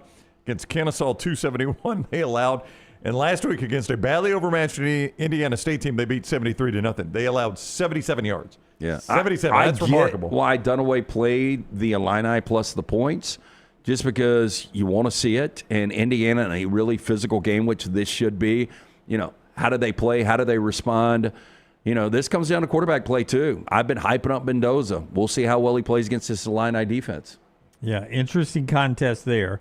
Also very interesting late night in the Coliseum, Michigan State and USC, 10 o'clock on Fox. Before we talk about that game, Bruce Feldman has a story at The Athletic about the job opening at rival UCLA that now involves DeAnton Lynn, who was the defensive coordinator at UCLA before he went to USC.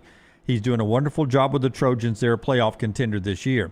In 2023, UCLA beat arch rival USC 38-20 in the LA Coliseum.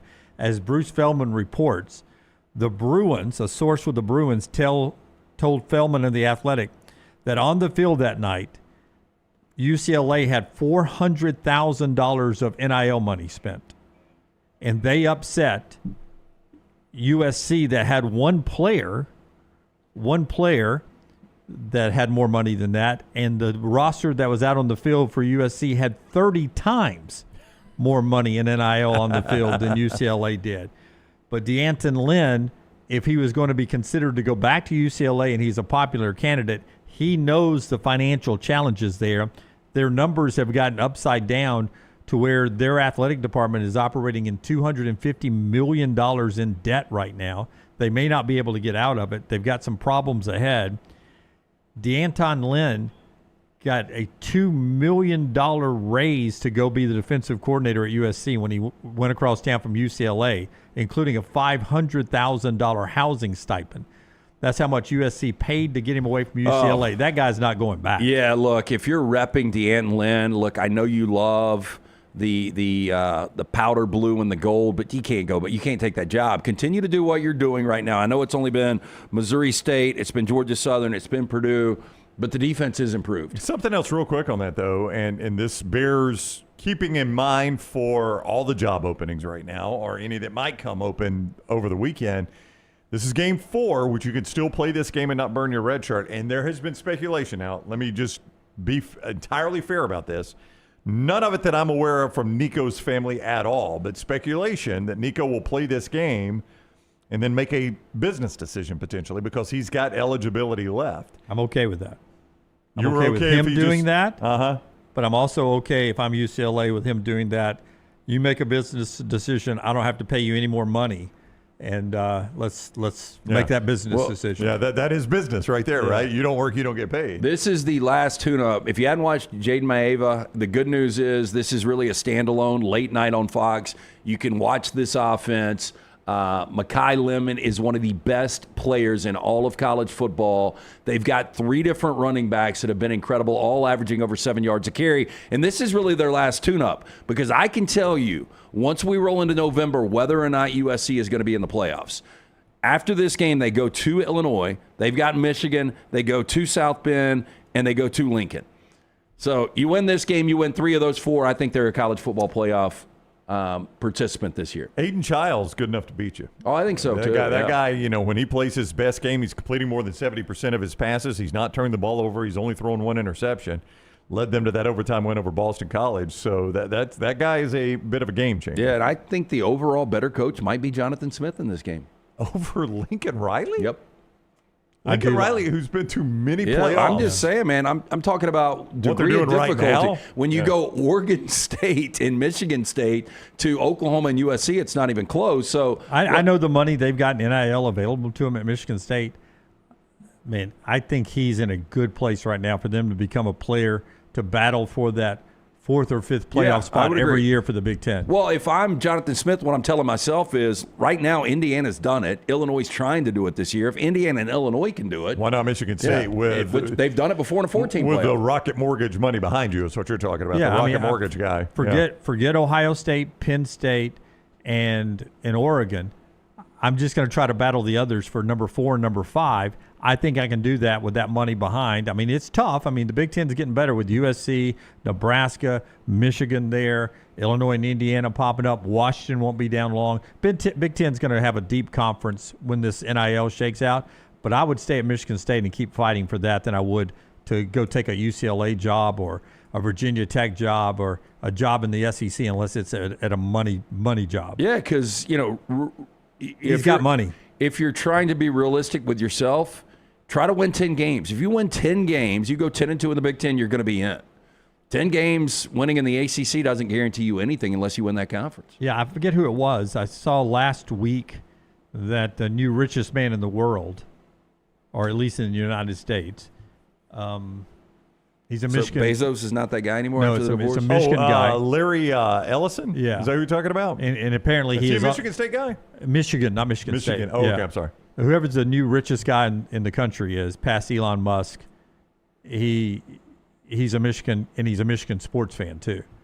So he's a Wolverines fan. So these are the kind of people that the Big Ten has NIL money. That seems like a warm lead to me if I'm trying to get NIL dollars. By the way, would you agree? No, you want to talk about a landmine though. Headline: I just Googled Larry Ellison to see if he's a Michigan guy. A headline at Fortune magazine: $34 billion wiped from Larry Ellison's net worth days after briefly becoming the world's richest. Oh, wow. There you go. He lost $34 billion. Did it just happen when Dunaway said that? Wow. Wow. Days after you read the article. Wow. It's like I lost a note in A Wonderful Life. Okay, so the banks. Here's the story, though. Elon was the world's richest person for 300 days. Larry Ellison experienced a $101 billion overnight wealth surge. Could you imagine? But wasn't Bezos like a year and a half ago before Elon? $101 billion overnight wealth surge, taking the throne from Musk. But it was short-lived. In the days following, he lost $34 billion of that. God, the Michigan AD's like, no! God, we could have gotten in there if we just called him quicker. I know the answer to the question before I ask it, but do you think it's important for these guys to be the richest man in the world? Yes, 100%. 100%. They probably, in their deal with the devil, they have it written in the contract. I want to make $1 more than Musk. Because if it weren't important, Larry Ellison wouldn't still be going to whatever office he's going to. You wouldn't know where Larry Ellison was. But he's still working at his age because it's important to him. Arizona State Baylor, another game, 6:30 main Fox that we haven't talked about in the pick 3 yet. Arizona State trying to bounce back from that loss to Mississippi State on the road. Baylor lost at home to Auburn. It's another chance a Baylor win here. That's another notch in the belt for Auburn. Makes that quality win look a little bit better. Baylor already has that one win over SMU. Well, look, Sawyer Robertson's second in the nation with over 1,000 yards passing already. You're not going to be able to just limit him. He's going to get his, but you can take possessions away. Malik Brown running the football against a rush defense that's 124th nationally in Baylor. Sam Levitt, though, is if Kenny Dillingham is a legit coach that wants to become an elite coach, this is going to be one of the things that he's going to have to figure out. Sam Levitt without the security blanket of Cam Scatterboot. Scatterboot was so big for this offense. You don't have him anymore. You've got to be able to figure something out. Malik Brown's a really good running back. Jordan Tyson's 100% healthy. This offense should be much better than it is. Sam Levitt was completely off against Mississippi State. He's already thrown 3 picks. He's got to secure the ball a little bit more, but I think Arizona State running the football, that's their path to a win here. My bookie total in this game, mybookie.ag total is 60.5. I was going to ask, is this a candidate to be the highest scoring game of the day? Could be, yeah. It absolutely is. Plays in his 30s, probably. Yeah. Okay, so if I ask you guys, as we get ready for this big weekend, is there a coach that gets fired on Sunday? Well, Napier would be. I mean, if they get embarrassed at Miami, that's that's 2 losses to in-state teams, and one of which is embarrassing. Again, I don't know. I go Gundy more, but it doesn't seem like there's a guy that he would fire. Yeah. They wouldn't fire him, but maybe he would step down. Man, he does not deserve to be fired. Yeah. And, on the Billy Napier, Billy Napier, I don't know why I've got like a soft spot for him now. I do too. I just don't think you should get rid of that guy right now. Well, I had not considered this until UCLA fired Deshaun Foster and Brent Pry got fired by Virginia Tech. Pry should have gone. I got no problem with that. No. But the part I had not considered is the opening of the transfer portal. That's right. 30 days. Without having played 4 games. So now anybody that's got eligibility left after this year has not burned a red shirt, or anybody that could have eligibility left has not burned a red shirt, so they can enter the portal. They don't have to transfer anywhere. They could just say, I'm punching out and I'm entering the portal. I'm not going to sit here for a rebuild in 1 more year or 2 more years of my career. I mean, that's something you've got to strongly consider before firing somebody. Yeah. Now, once they've played 5 games and you're already burning this year of eligibility, no matter what, that's going to be a little bit different. Watching that Nico game, if he somehow gets hurt in this game, quote unquote, to where he can say, I'm hurt, then not play any more games this year, and still collect his money. If you're a team in need of a quarterback and you look at his film over the last couple of years, why would you take him? Want him? Yeah, why would you take him? I mean, he is at rock bottom. I mean, I'm sure somebody paid him a couple $100,000, which seems like a light money. I'd love to be able to make that. But, I know. I had it written down all week, and I never got to it. What's the market for Nico if he did go to the portal? And the 3 schools that pop up instantly because they do the portal game, Miami. He's not good enough to follow up. No. Cam Ward, Carson Beck. No. Texas Tech. Oh, my gosh, no. Baron Morton would quarterback circles around him. Don't even bring up Oregon. No, the other one would be Vandy. Listen, Vandy fans are already all over me for my prediction after they won their first conference game. I don't know, man. I guess I'm wrong on Pavia. Okay, better chance Vandy wins 8 games this year or Pavia is back next year. Well, he has said he's got no interest, right? Yeah, he says he's tapped out. I don't believe that. I I mean, really what's he don't going to either. do? What's he going to do? He said cap, handshake. He's out. Well, but what's he going to do? I mean, you don't think he can play in the NFL, right? I There's do nobody not. alive that thinks he can play in the NFL. Nor do I think he can play in the Canadian Football League. Yeah, I don't think that pays enough money. I'm not sure he could play in the UFL. I don't think so either. And that doesn't pay any money. I think he play in the UFL. You think so? Okay. Yeah. But if he does that, I mean, would But Nico... he's taking a pay cut. Yeah.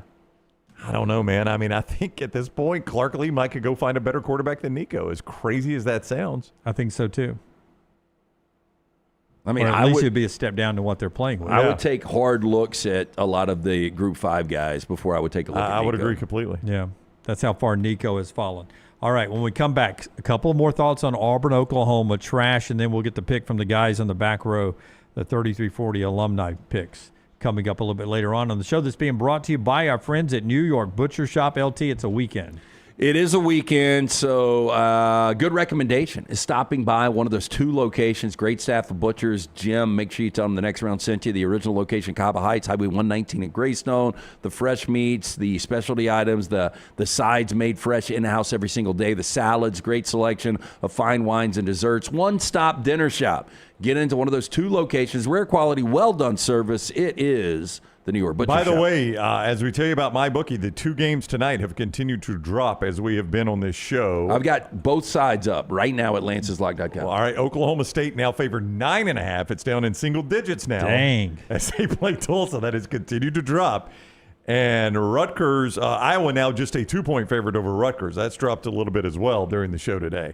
So just right there, mybookie.ag for entertainment purposes. Auburn still a 7-point dog as they play at Oklahoma. You can play all the games, those tonight, the Saturday games, NFL Sunday action, Monday Night Football, right there at mybookie.ag. Code next round when you sign on at mybookie.ag. It is so easy to create your account.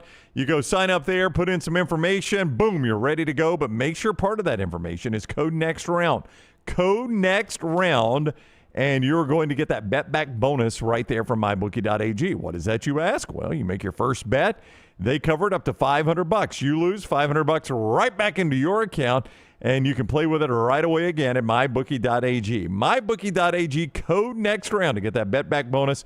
Bet anything, anytime, anywhere with mybookie.ag, code next round. Mybookie.ag, code next round.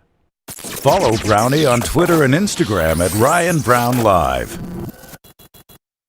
Honey, a while back, life knocked me flat on my behind. I was hit by an 18-wheeler, and Lord of mercy, it left me hurting. Now, I heard through the grapevine that Alexander Shannara had recovered big money for some people. You been hurt? Can't work? Don't sit there suffering. Call my people at Alexander Shannara Trial Attorneys. Ain't gonna cost you a dime, so pick up the phone and dial 659-777-7777 or go to Shannara.com, because when I called, Alexander Shannara answered. Call me, Alabama. No representation made that the legal services provided are better than legal services provided by other attorneys.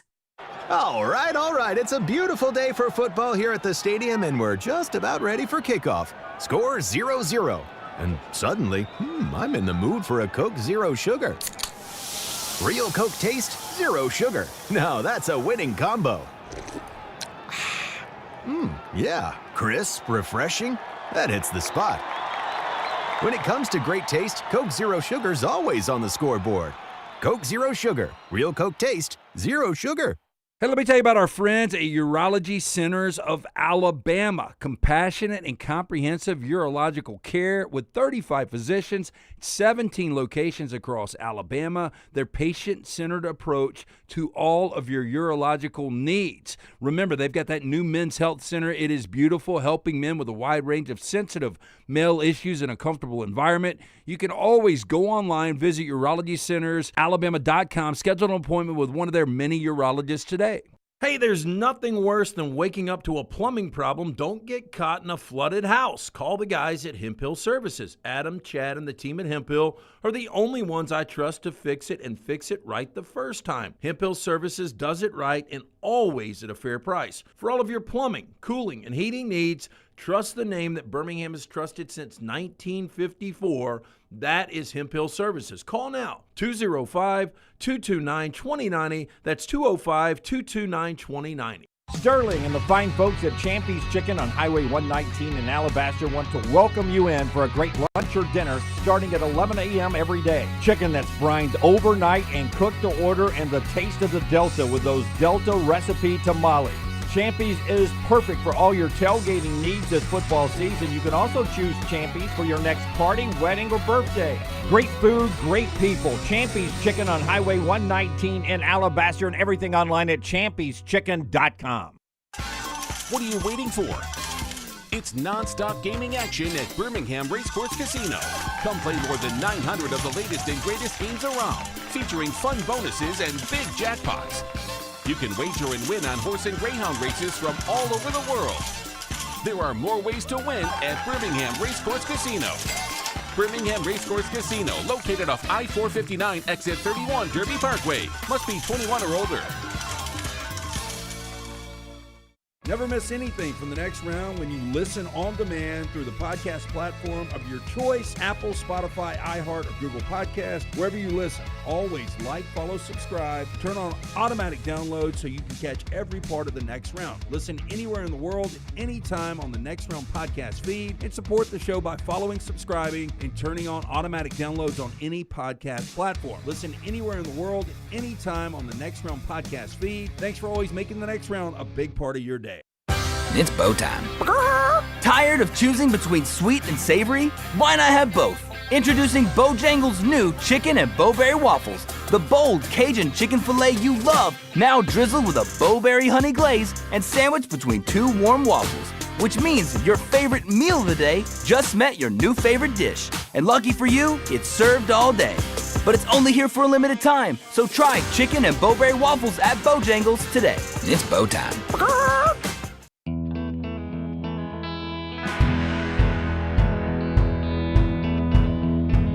We'll get Forrester and Brooks's pick coming up after trash. Couple of things to get to before LT tells us about Hemp Hill Services.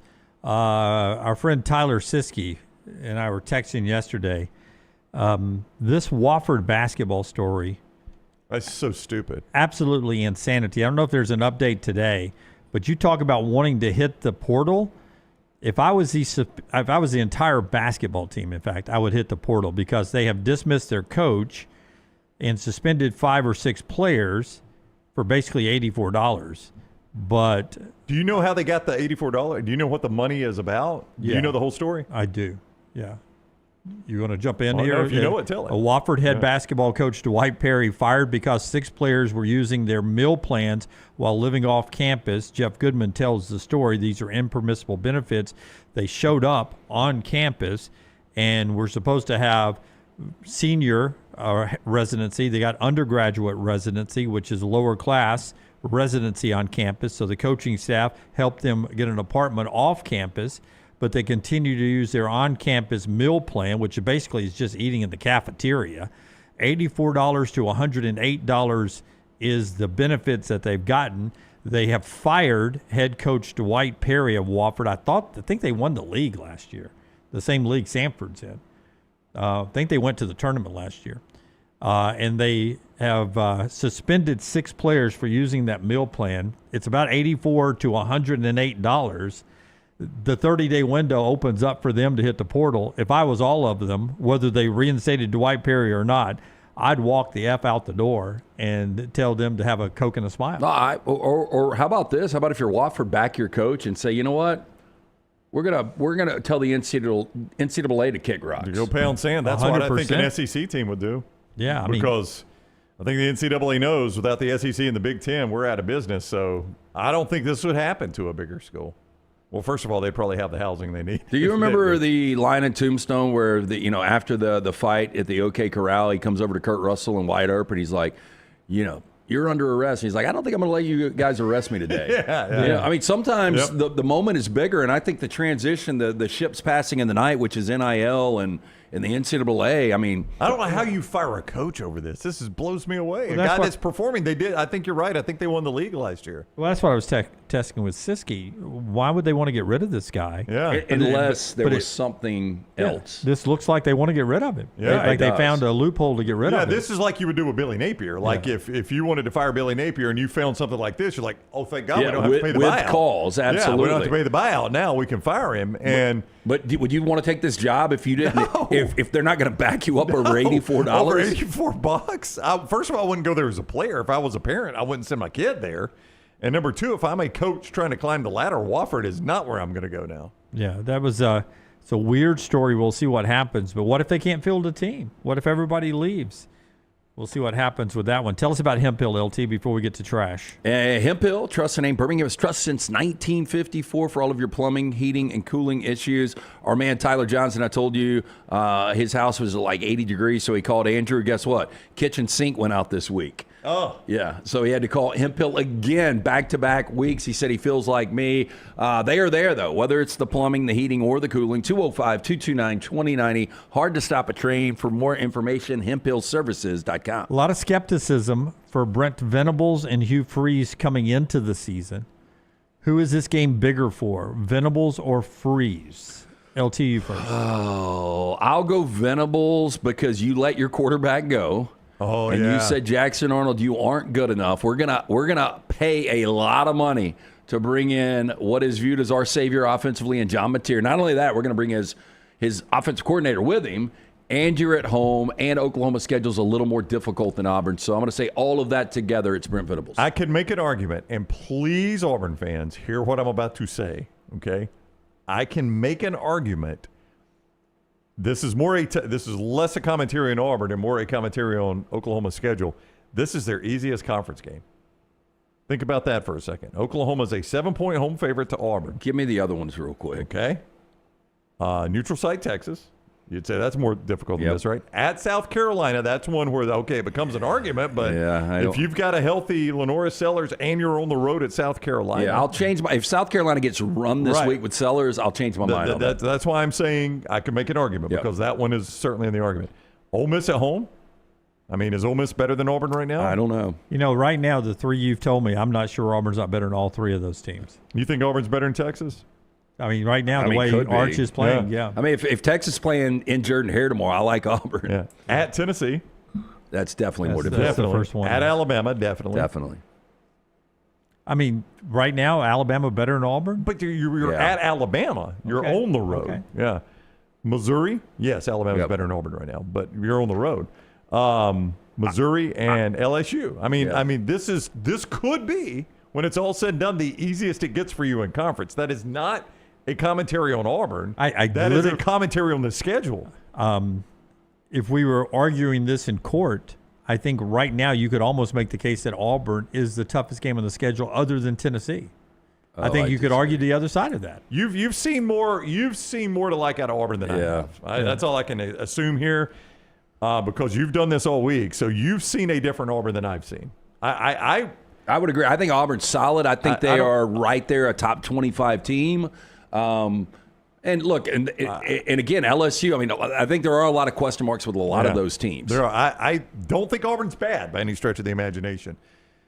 I saw some alarming things in the Auburn-South Alabama game that I'm going to need to see different before I believe this. And I am going to need to see Jackson Arnold play the full quarterback position before I believe that Jackson Arnold is a quarterback that can be good enough to have Auburn in that discussion. All right.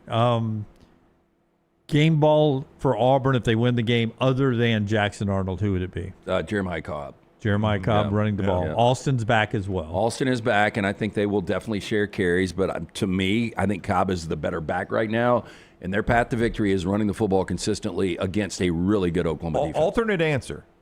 A name we just haven't said enough this year, Keldrick Falk. I think he's got one sack. He's got one sack. I mean, I thought Keldrick Falk was going to be a massive disruptor for this Auburn defense, and he just hasn't been.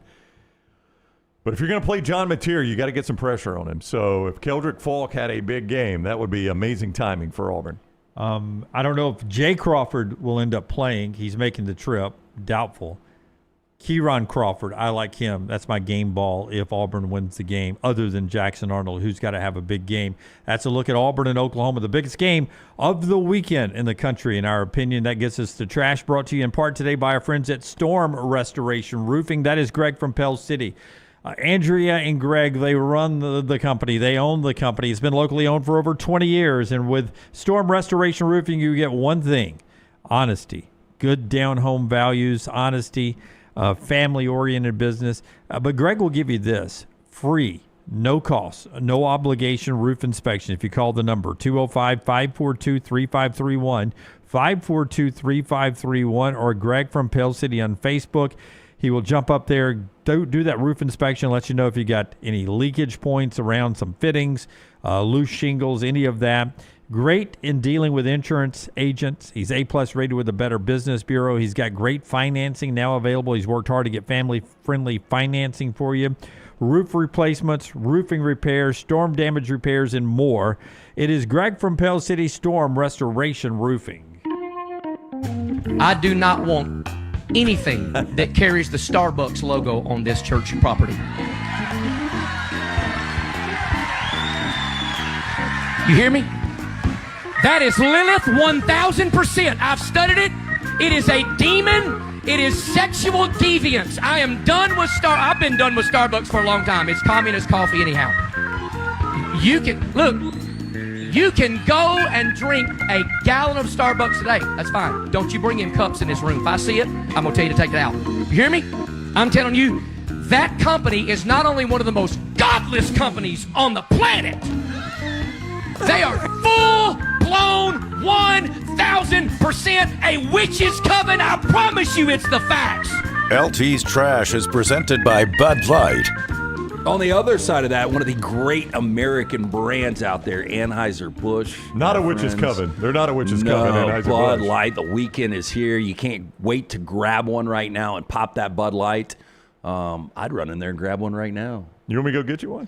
Yeah, so we've got the new Crimson. Okay, yeah. I'll take one. Don't know why you want a cold beer? I am totally good right now. Easy to drink, easy to enjoy. Samsung started rolling out an update to its refrigerators that brought ads to the display, whether you like it or not. The whole situation, rather surreal, but not really surprising. What I don't like here, Dunaway, is you can go out and spend a couple of $1,000s on their product, and then they're going to force feed you commercials at your house. I don't need the screen, and I definitely don't want commercials in my kitchen. Samsung has confirmed that ads. Oh, thank you. That sounds so good. Yeah. They have confirmed that ads are coming to the refrigerators. Samsung committed to innovation, according to this statement, enhancing everyday value for their home appliance customers as part of the ongoing efforts to strengthen that value. They are conducting a pilot program to offer promotions and curated advertisements on certain Samsung Family Hub refrigerator models in the U.S. market. I mean, do I get it?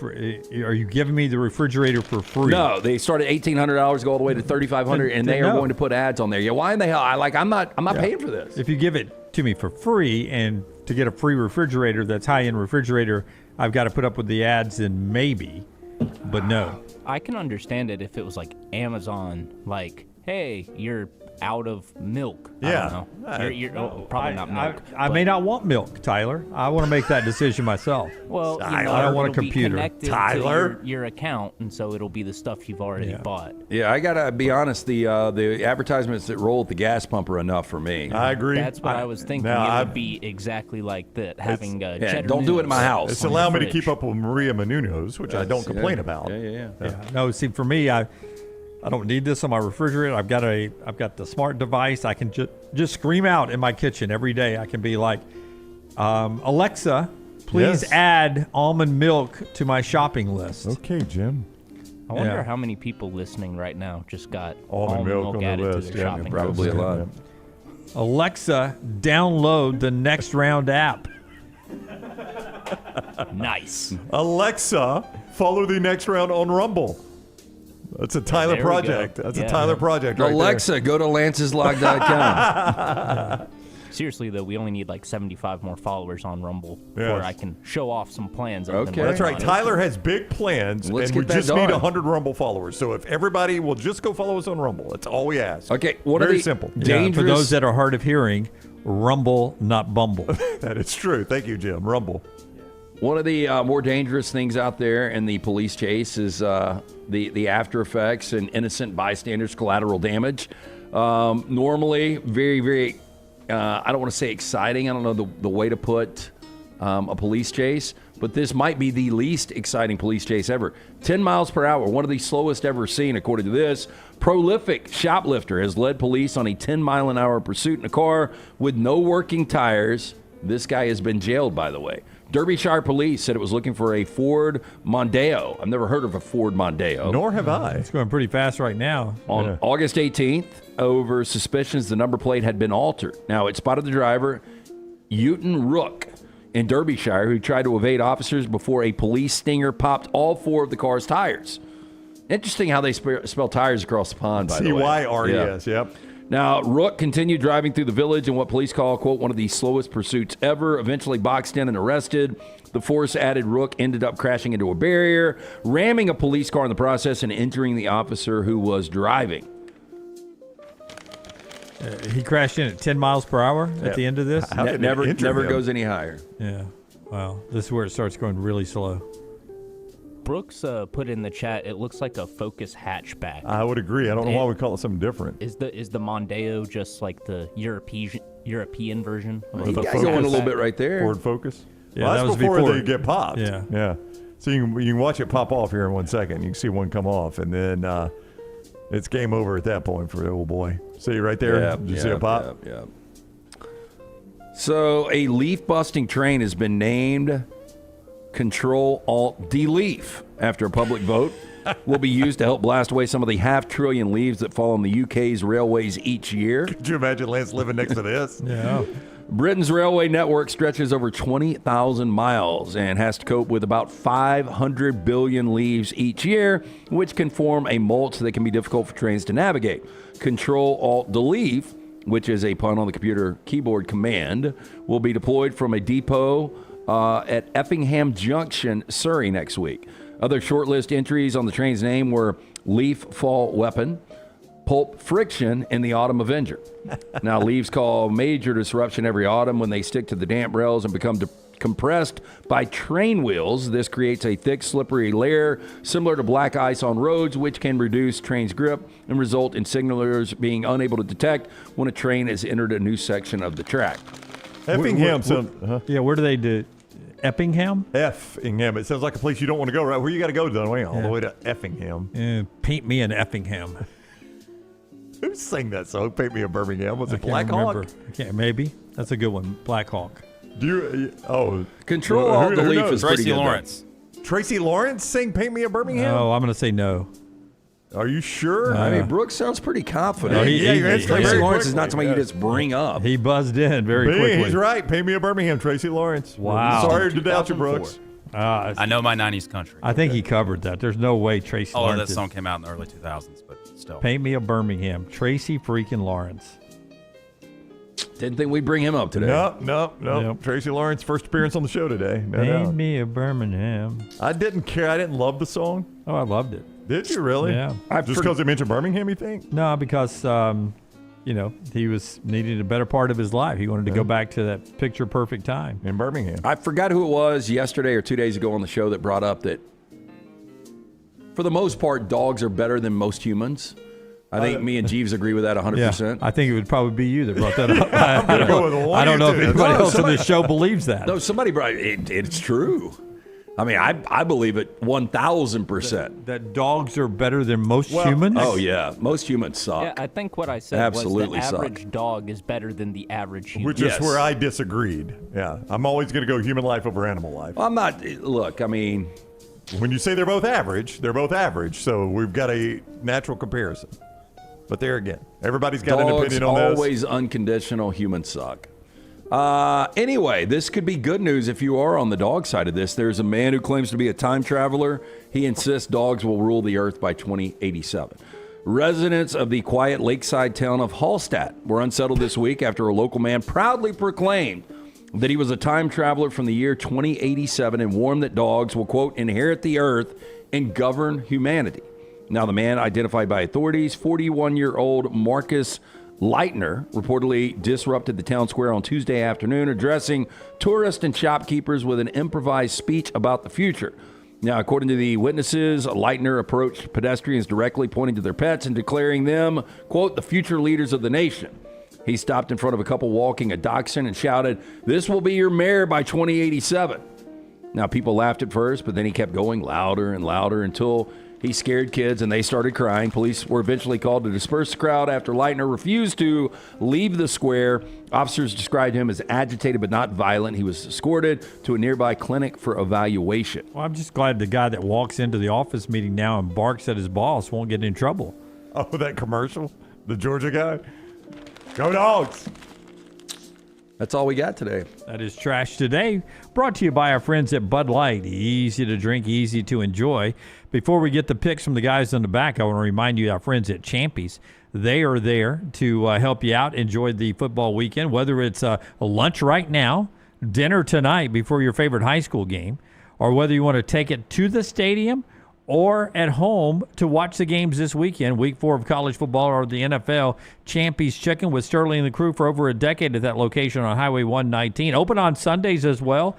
After church, go by there and swing by. Office meetings, and he'll cook up good wings for you too. He does it all. Brined overnight, cooked to order, hand-cut chicken fingers too. It is Champy's Chicken, champyschicken.com. All right, let's bring in the guys on the back. And give me their picks as we do the Pick 3, which is available for you at nextroundlive.com. Nextroundlive.com. Reacquaint me with the standings again before we get it. Forster is in the lead, tied for the lead. Brooks is close by. Brooks doing better on Fridays than you are on Tuesday. How about that? It's just picking winners for you, Brooks. It's not about upsets. Picking winners. Yeah, I didn't do great last week. I had 2 games that were close to the number, but I think I picked way too big a number. Well, so. at least you didn't, lose $34 billion like the last guy I complimented on the show. That's very true. Yeah, you just lost 3 games in a made-up game that we played that cost you no money at all. All right. So what do you got for us this week, Brooks? When it comes down to trying to cover, there's a coach that seems to always do it somehow. In fact, he burnt me earlier this year. I'm going to go with Ole Miss minus 12.5, backup quarterback or not. I like them. I'm going to take West Virginia plus 13.5. That seems like a pretty big number on the road at Kansas. They're coming off a big win against Pittsburgh. And I like Brown's pick. Mississippi State has I've picked them once this year, and they came through for me opening week against Southern Miss. So I'm going to take Mississippi State minus 22.5. All right. A couple of thoughts on that. West Virginia coming off a monumental, emotional win over Pitt in their rivalry game, now on the road at Kansas. They only allowed 46 rushing yards against Pitt, but I feel like this is wrong side for you, Brooks. I think Kansas takes them to the woodshed. I agree with Dunaway. I think this is a beatdown. Ooh. Yeah. Wow. They do not like that pick, Brooks. And then but I was 0-3 last week, so what does it matter? You're wondering. Then Ole Miss and Tulane. That is a toss-up game at that line for me. That was a. I feel like if it's close at the end, Lane will just score to score, though. That's what he did against Kentucky. That is what he did against Kentucky. You're absolutely right. Depending on who he's the got other way. in the game. It was Kentucky that scored. Kicked the field goal. That's right. Okay, that's right. You're on the wrong side of that one. Mark Stoops is the one that always covers. Right. Okay. But Lane knew the point spread. Lane did know the point spread. Yeah, but I remember also Lane Kiffin, and you guys probably remember this back in our Jocks days when he was Florida Atlantic coach. He ran a punt through the end zone to end the game where really there was nothing at stake outside of the number, and they didn't cover based on that, and he did address it. So he knows the number. Yeah. Then there's Forrester, who was out late last night watching his daughter play volleyball. She's a college volleyball player now. Very late. You very easily could have taken the day off, but you ended up being the first person in at work today. Wow. Not only could you have taken the day off, first person in at work today. Like, I got off the elevators, I looked at the door, and I was like, dadgummit, nobody locked the door yesterday? The lights are still on? Then I walked around the corner, and I'm like, the freaking TVs are still on. Hey, look, Forster, hard worker. He did it for karma, though. If Auburn gets to Norman late, they're still going to show up on Saturday. So can you no produce? excuses. Can you produce a 3-0 with no sleep, Forster? What do you have? Gonna do my best here. You guys went with themes, right? You had some color themes. Yep. Well, You got to be an M team to be on my picks this week. Okay. I got Memphis plus 7.5. I got Michigan minus 1.5, and I got Miami minus 8.5. Wow, there's a Miami. Oh. Now he gets to play that different number than LT and I do because it's a 9 at my bookie, so he gets a half to his favor minus 8.5. We get a half to our favor plus 9.5. So technically, I guess we both could win that game. Yeah. What's that called when you end up in the middle of it? You're hedging. Hedging your bets. Is there something called getting, middling it? Yeah, you're getting a middle. Yeah, in the middle. Yeah. Yeah. If you wanted to really play both sides of that, but boy, that would. Yeah, that would stick the number, wouldn't it? Greg from Pell City in the chat says, Jim, aren't they all toss-up games when you're looking at the point spread? That's the design of it. Yeah, well, not if you got insider information, Greg. That's why you should go and play lanceslock.com. Lanceslock.com. He helps you get the winners there. That's our pick 3, brought to you by our friends at Buffalo Wild Wings. You can play at nextroundlive.com. Hey, we do our pick 3. They do the pick 6, and they have perfected at $19.99 at all Buffalo Wild Wings. Ultimate meal deal for 2 entrees, 2 sides, 2 drinks. You can pick between the boneless wings or maybe the double-stacked All-American cheeseburgers. Great sides, but stop in all weekend long for all of the action. And, of course, the pick 6 from our friends at Buffalo Wild Wings. All right. What's one thing we haven't talked about this week in college football that we need to talk about before the show ends here? Is there one more point you want to make about any game out there to sound just to get it out in the open before we get to the end here? I'll say this. LSU playing Southeast Louisiana. LSU hasn't scored 24 yet this year. It's pretty remarkable. I would agree. I'm waiting for that offense to take off. So impressed with Blake Baker, his defense last week against Lagway. But if this offense doesn't go against Southeastern Louisiana, I'm going to be a little worried. You know a stat from LSU that I was looking at earlier because we're talking about Jackson Arnold not working the ball down the field. A good measure of how much you're working the ball down the field is yards per attempt, right? Right. Jackson Arnold is 12th in the SEC in yards per attempt. You know the 3 quarterbacks behind him? Who? Arch Manning, Garrett Nussmeier, DJ Lagway. Oh, no. If I told you that in the offseason, you're like, daggum, Jackson Arnold's tearing it up. That's surprising. That is surprising, isn't it? Yep. Those guys not able to work the ball down the field any. Yep. NC State at Duke. Good football game, 3 o'clock ESPN2. Haven't talked about it one lick much this week. Hollywood Smothers, the running back for NC State. Is that Pretty his cool name? Hollywood Smothers. Hollywood Smothers. Yeah. Hey, look, Manny Diaz, 10 wins last year. This Duke product has not been good. They're turning the football over. Mensa has not been worth the money. I think this is a breakout. I almost played Duke minus the points here in our pick 3. South Carolina, Missouri, 6 o'clock ESPN, man. Big game for South Carolina. It is. Big for Missouri, Well, I too. drink just keeps winning. Ahmad Hardy, man. 100 plus in all 3 games. And now the betting favorite, is that what Fuhrman said, to win the Doak? I think so, Oh, yeah. Crazy. Ahmad Hardy. Who knew? There you go. There's the show. And we're back with you Monday, 9 a.m. Central Time. Until next time, God bless you and God bless America.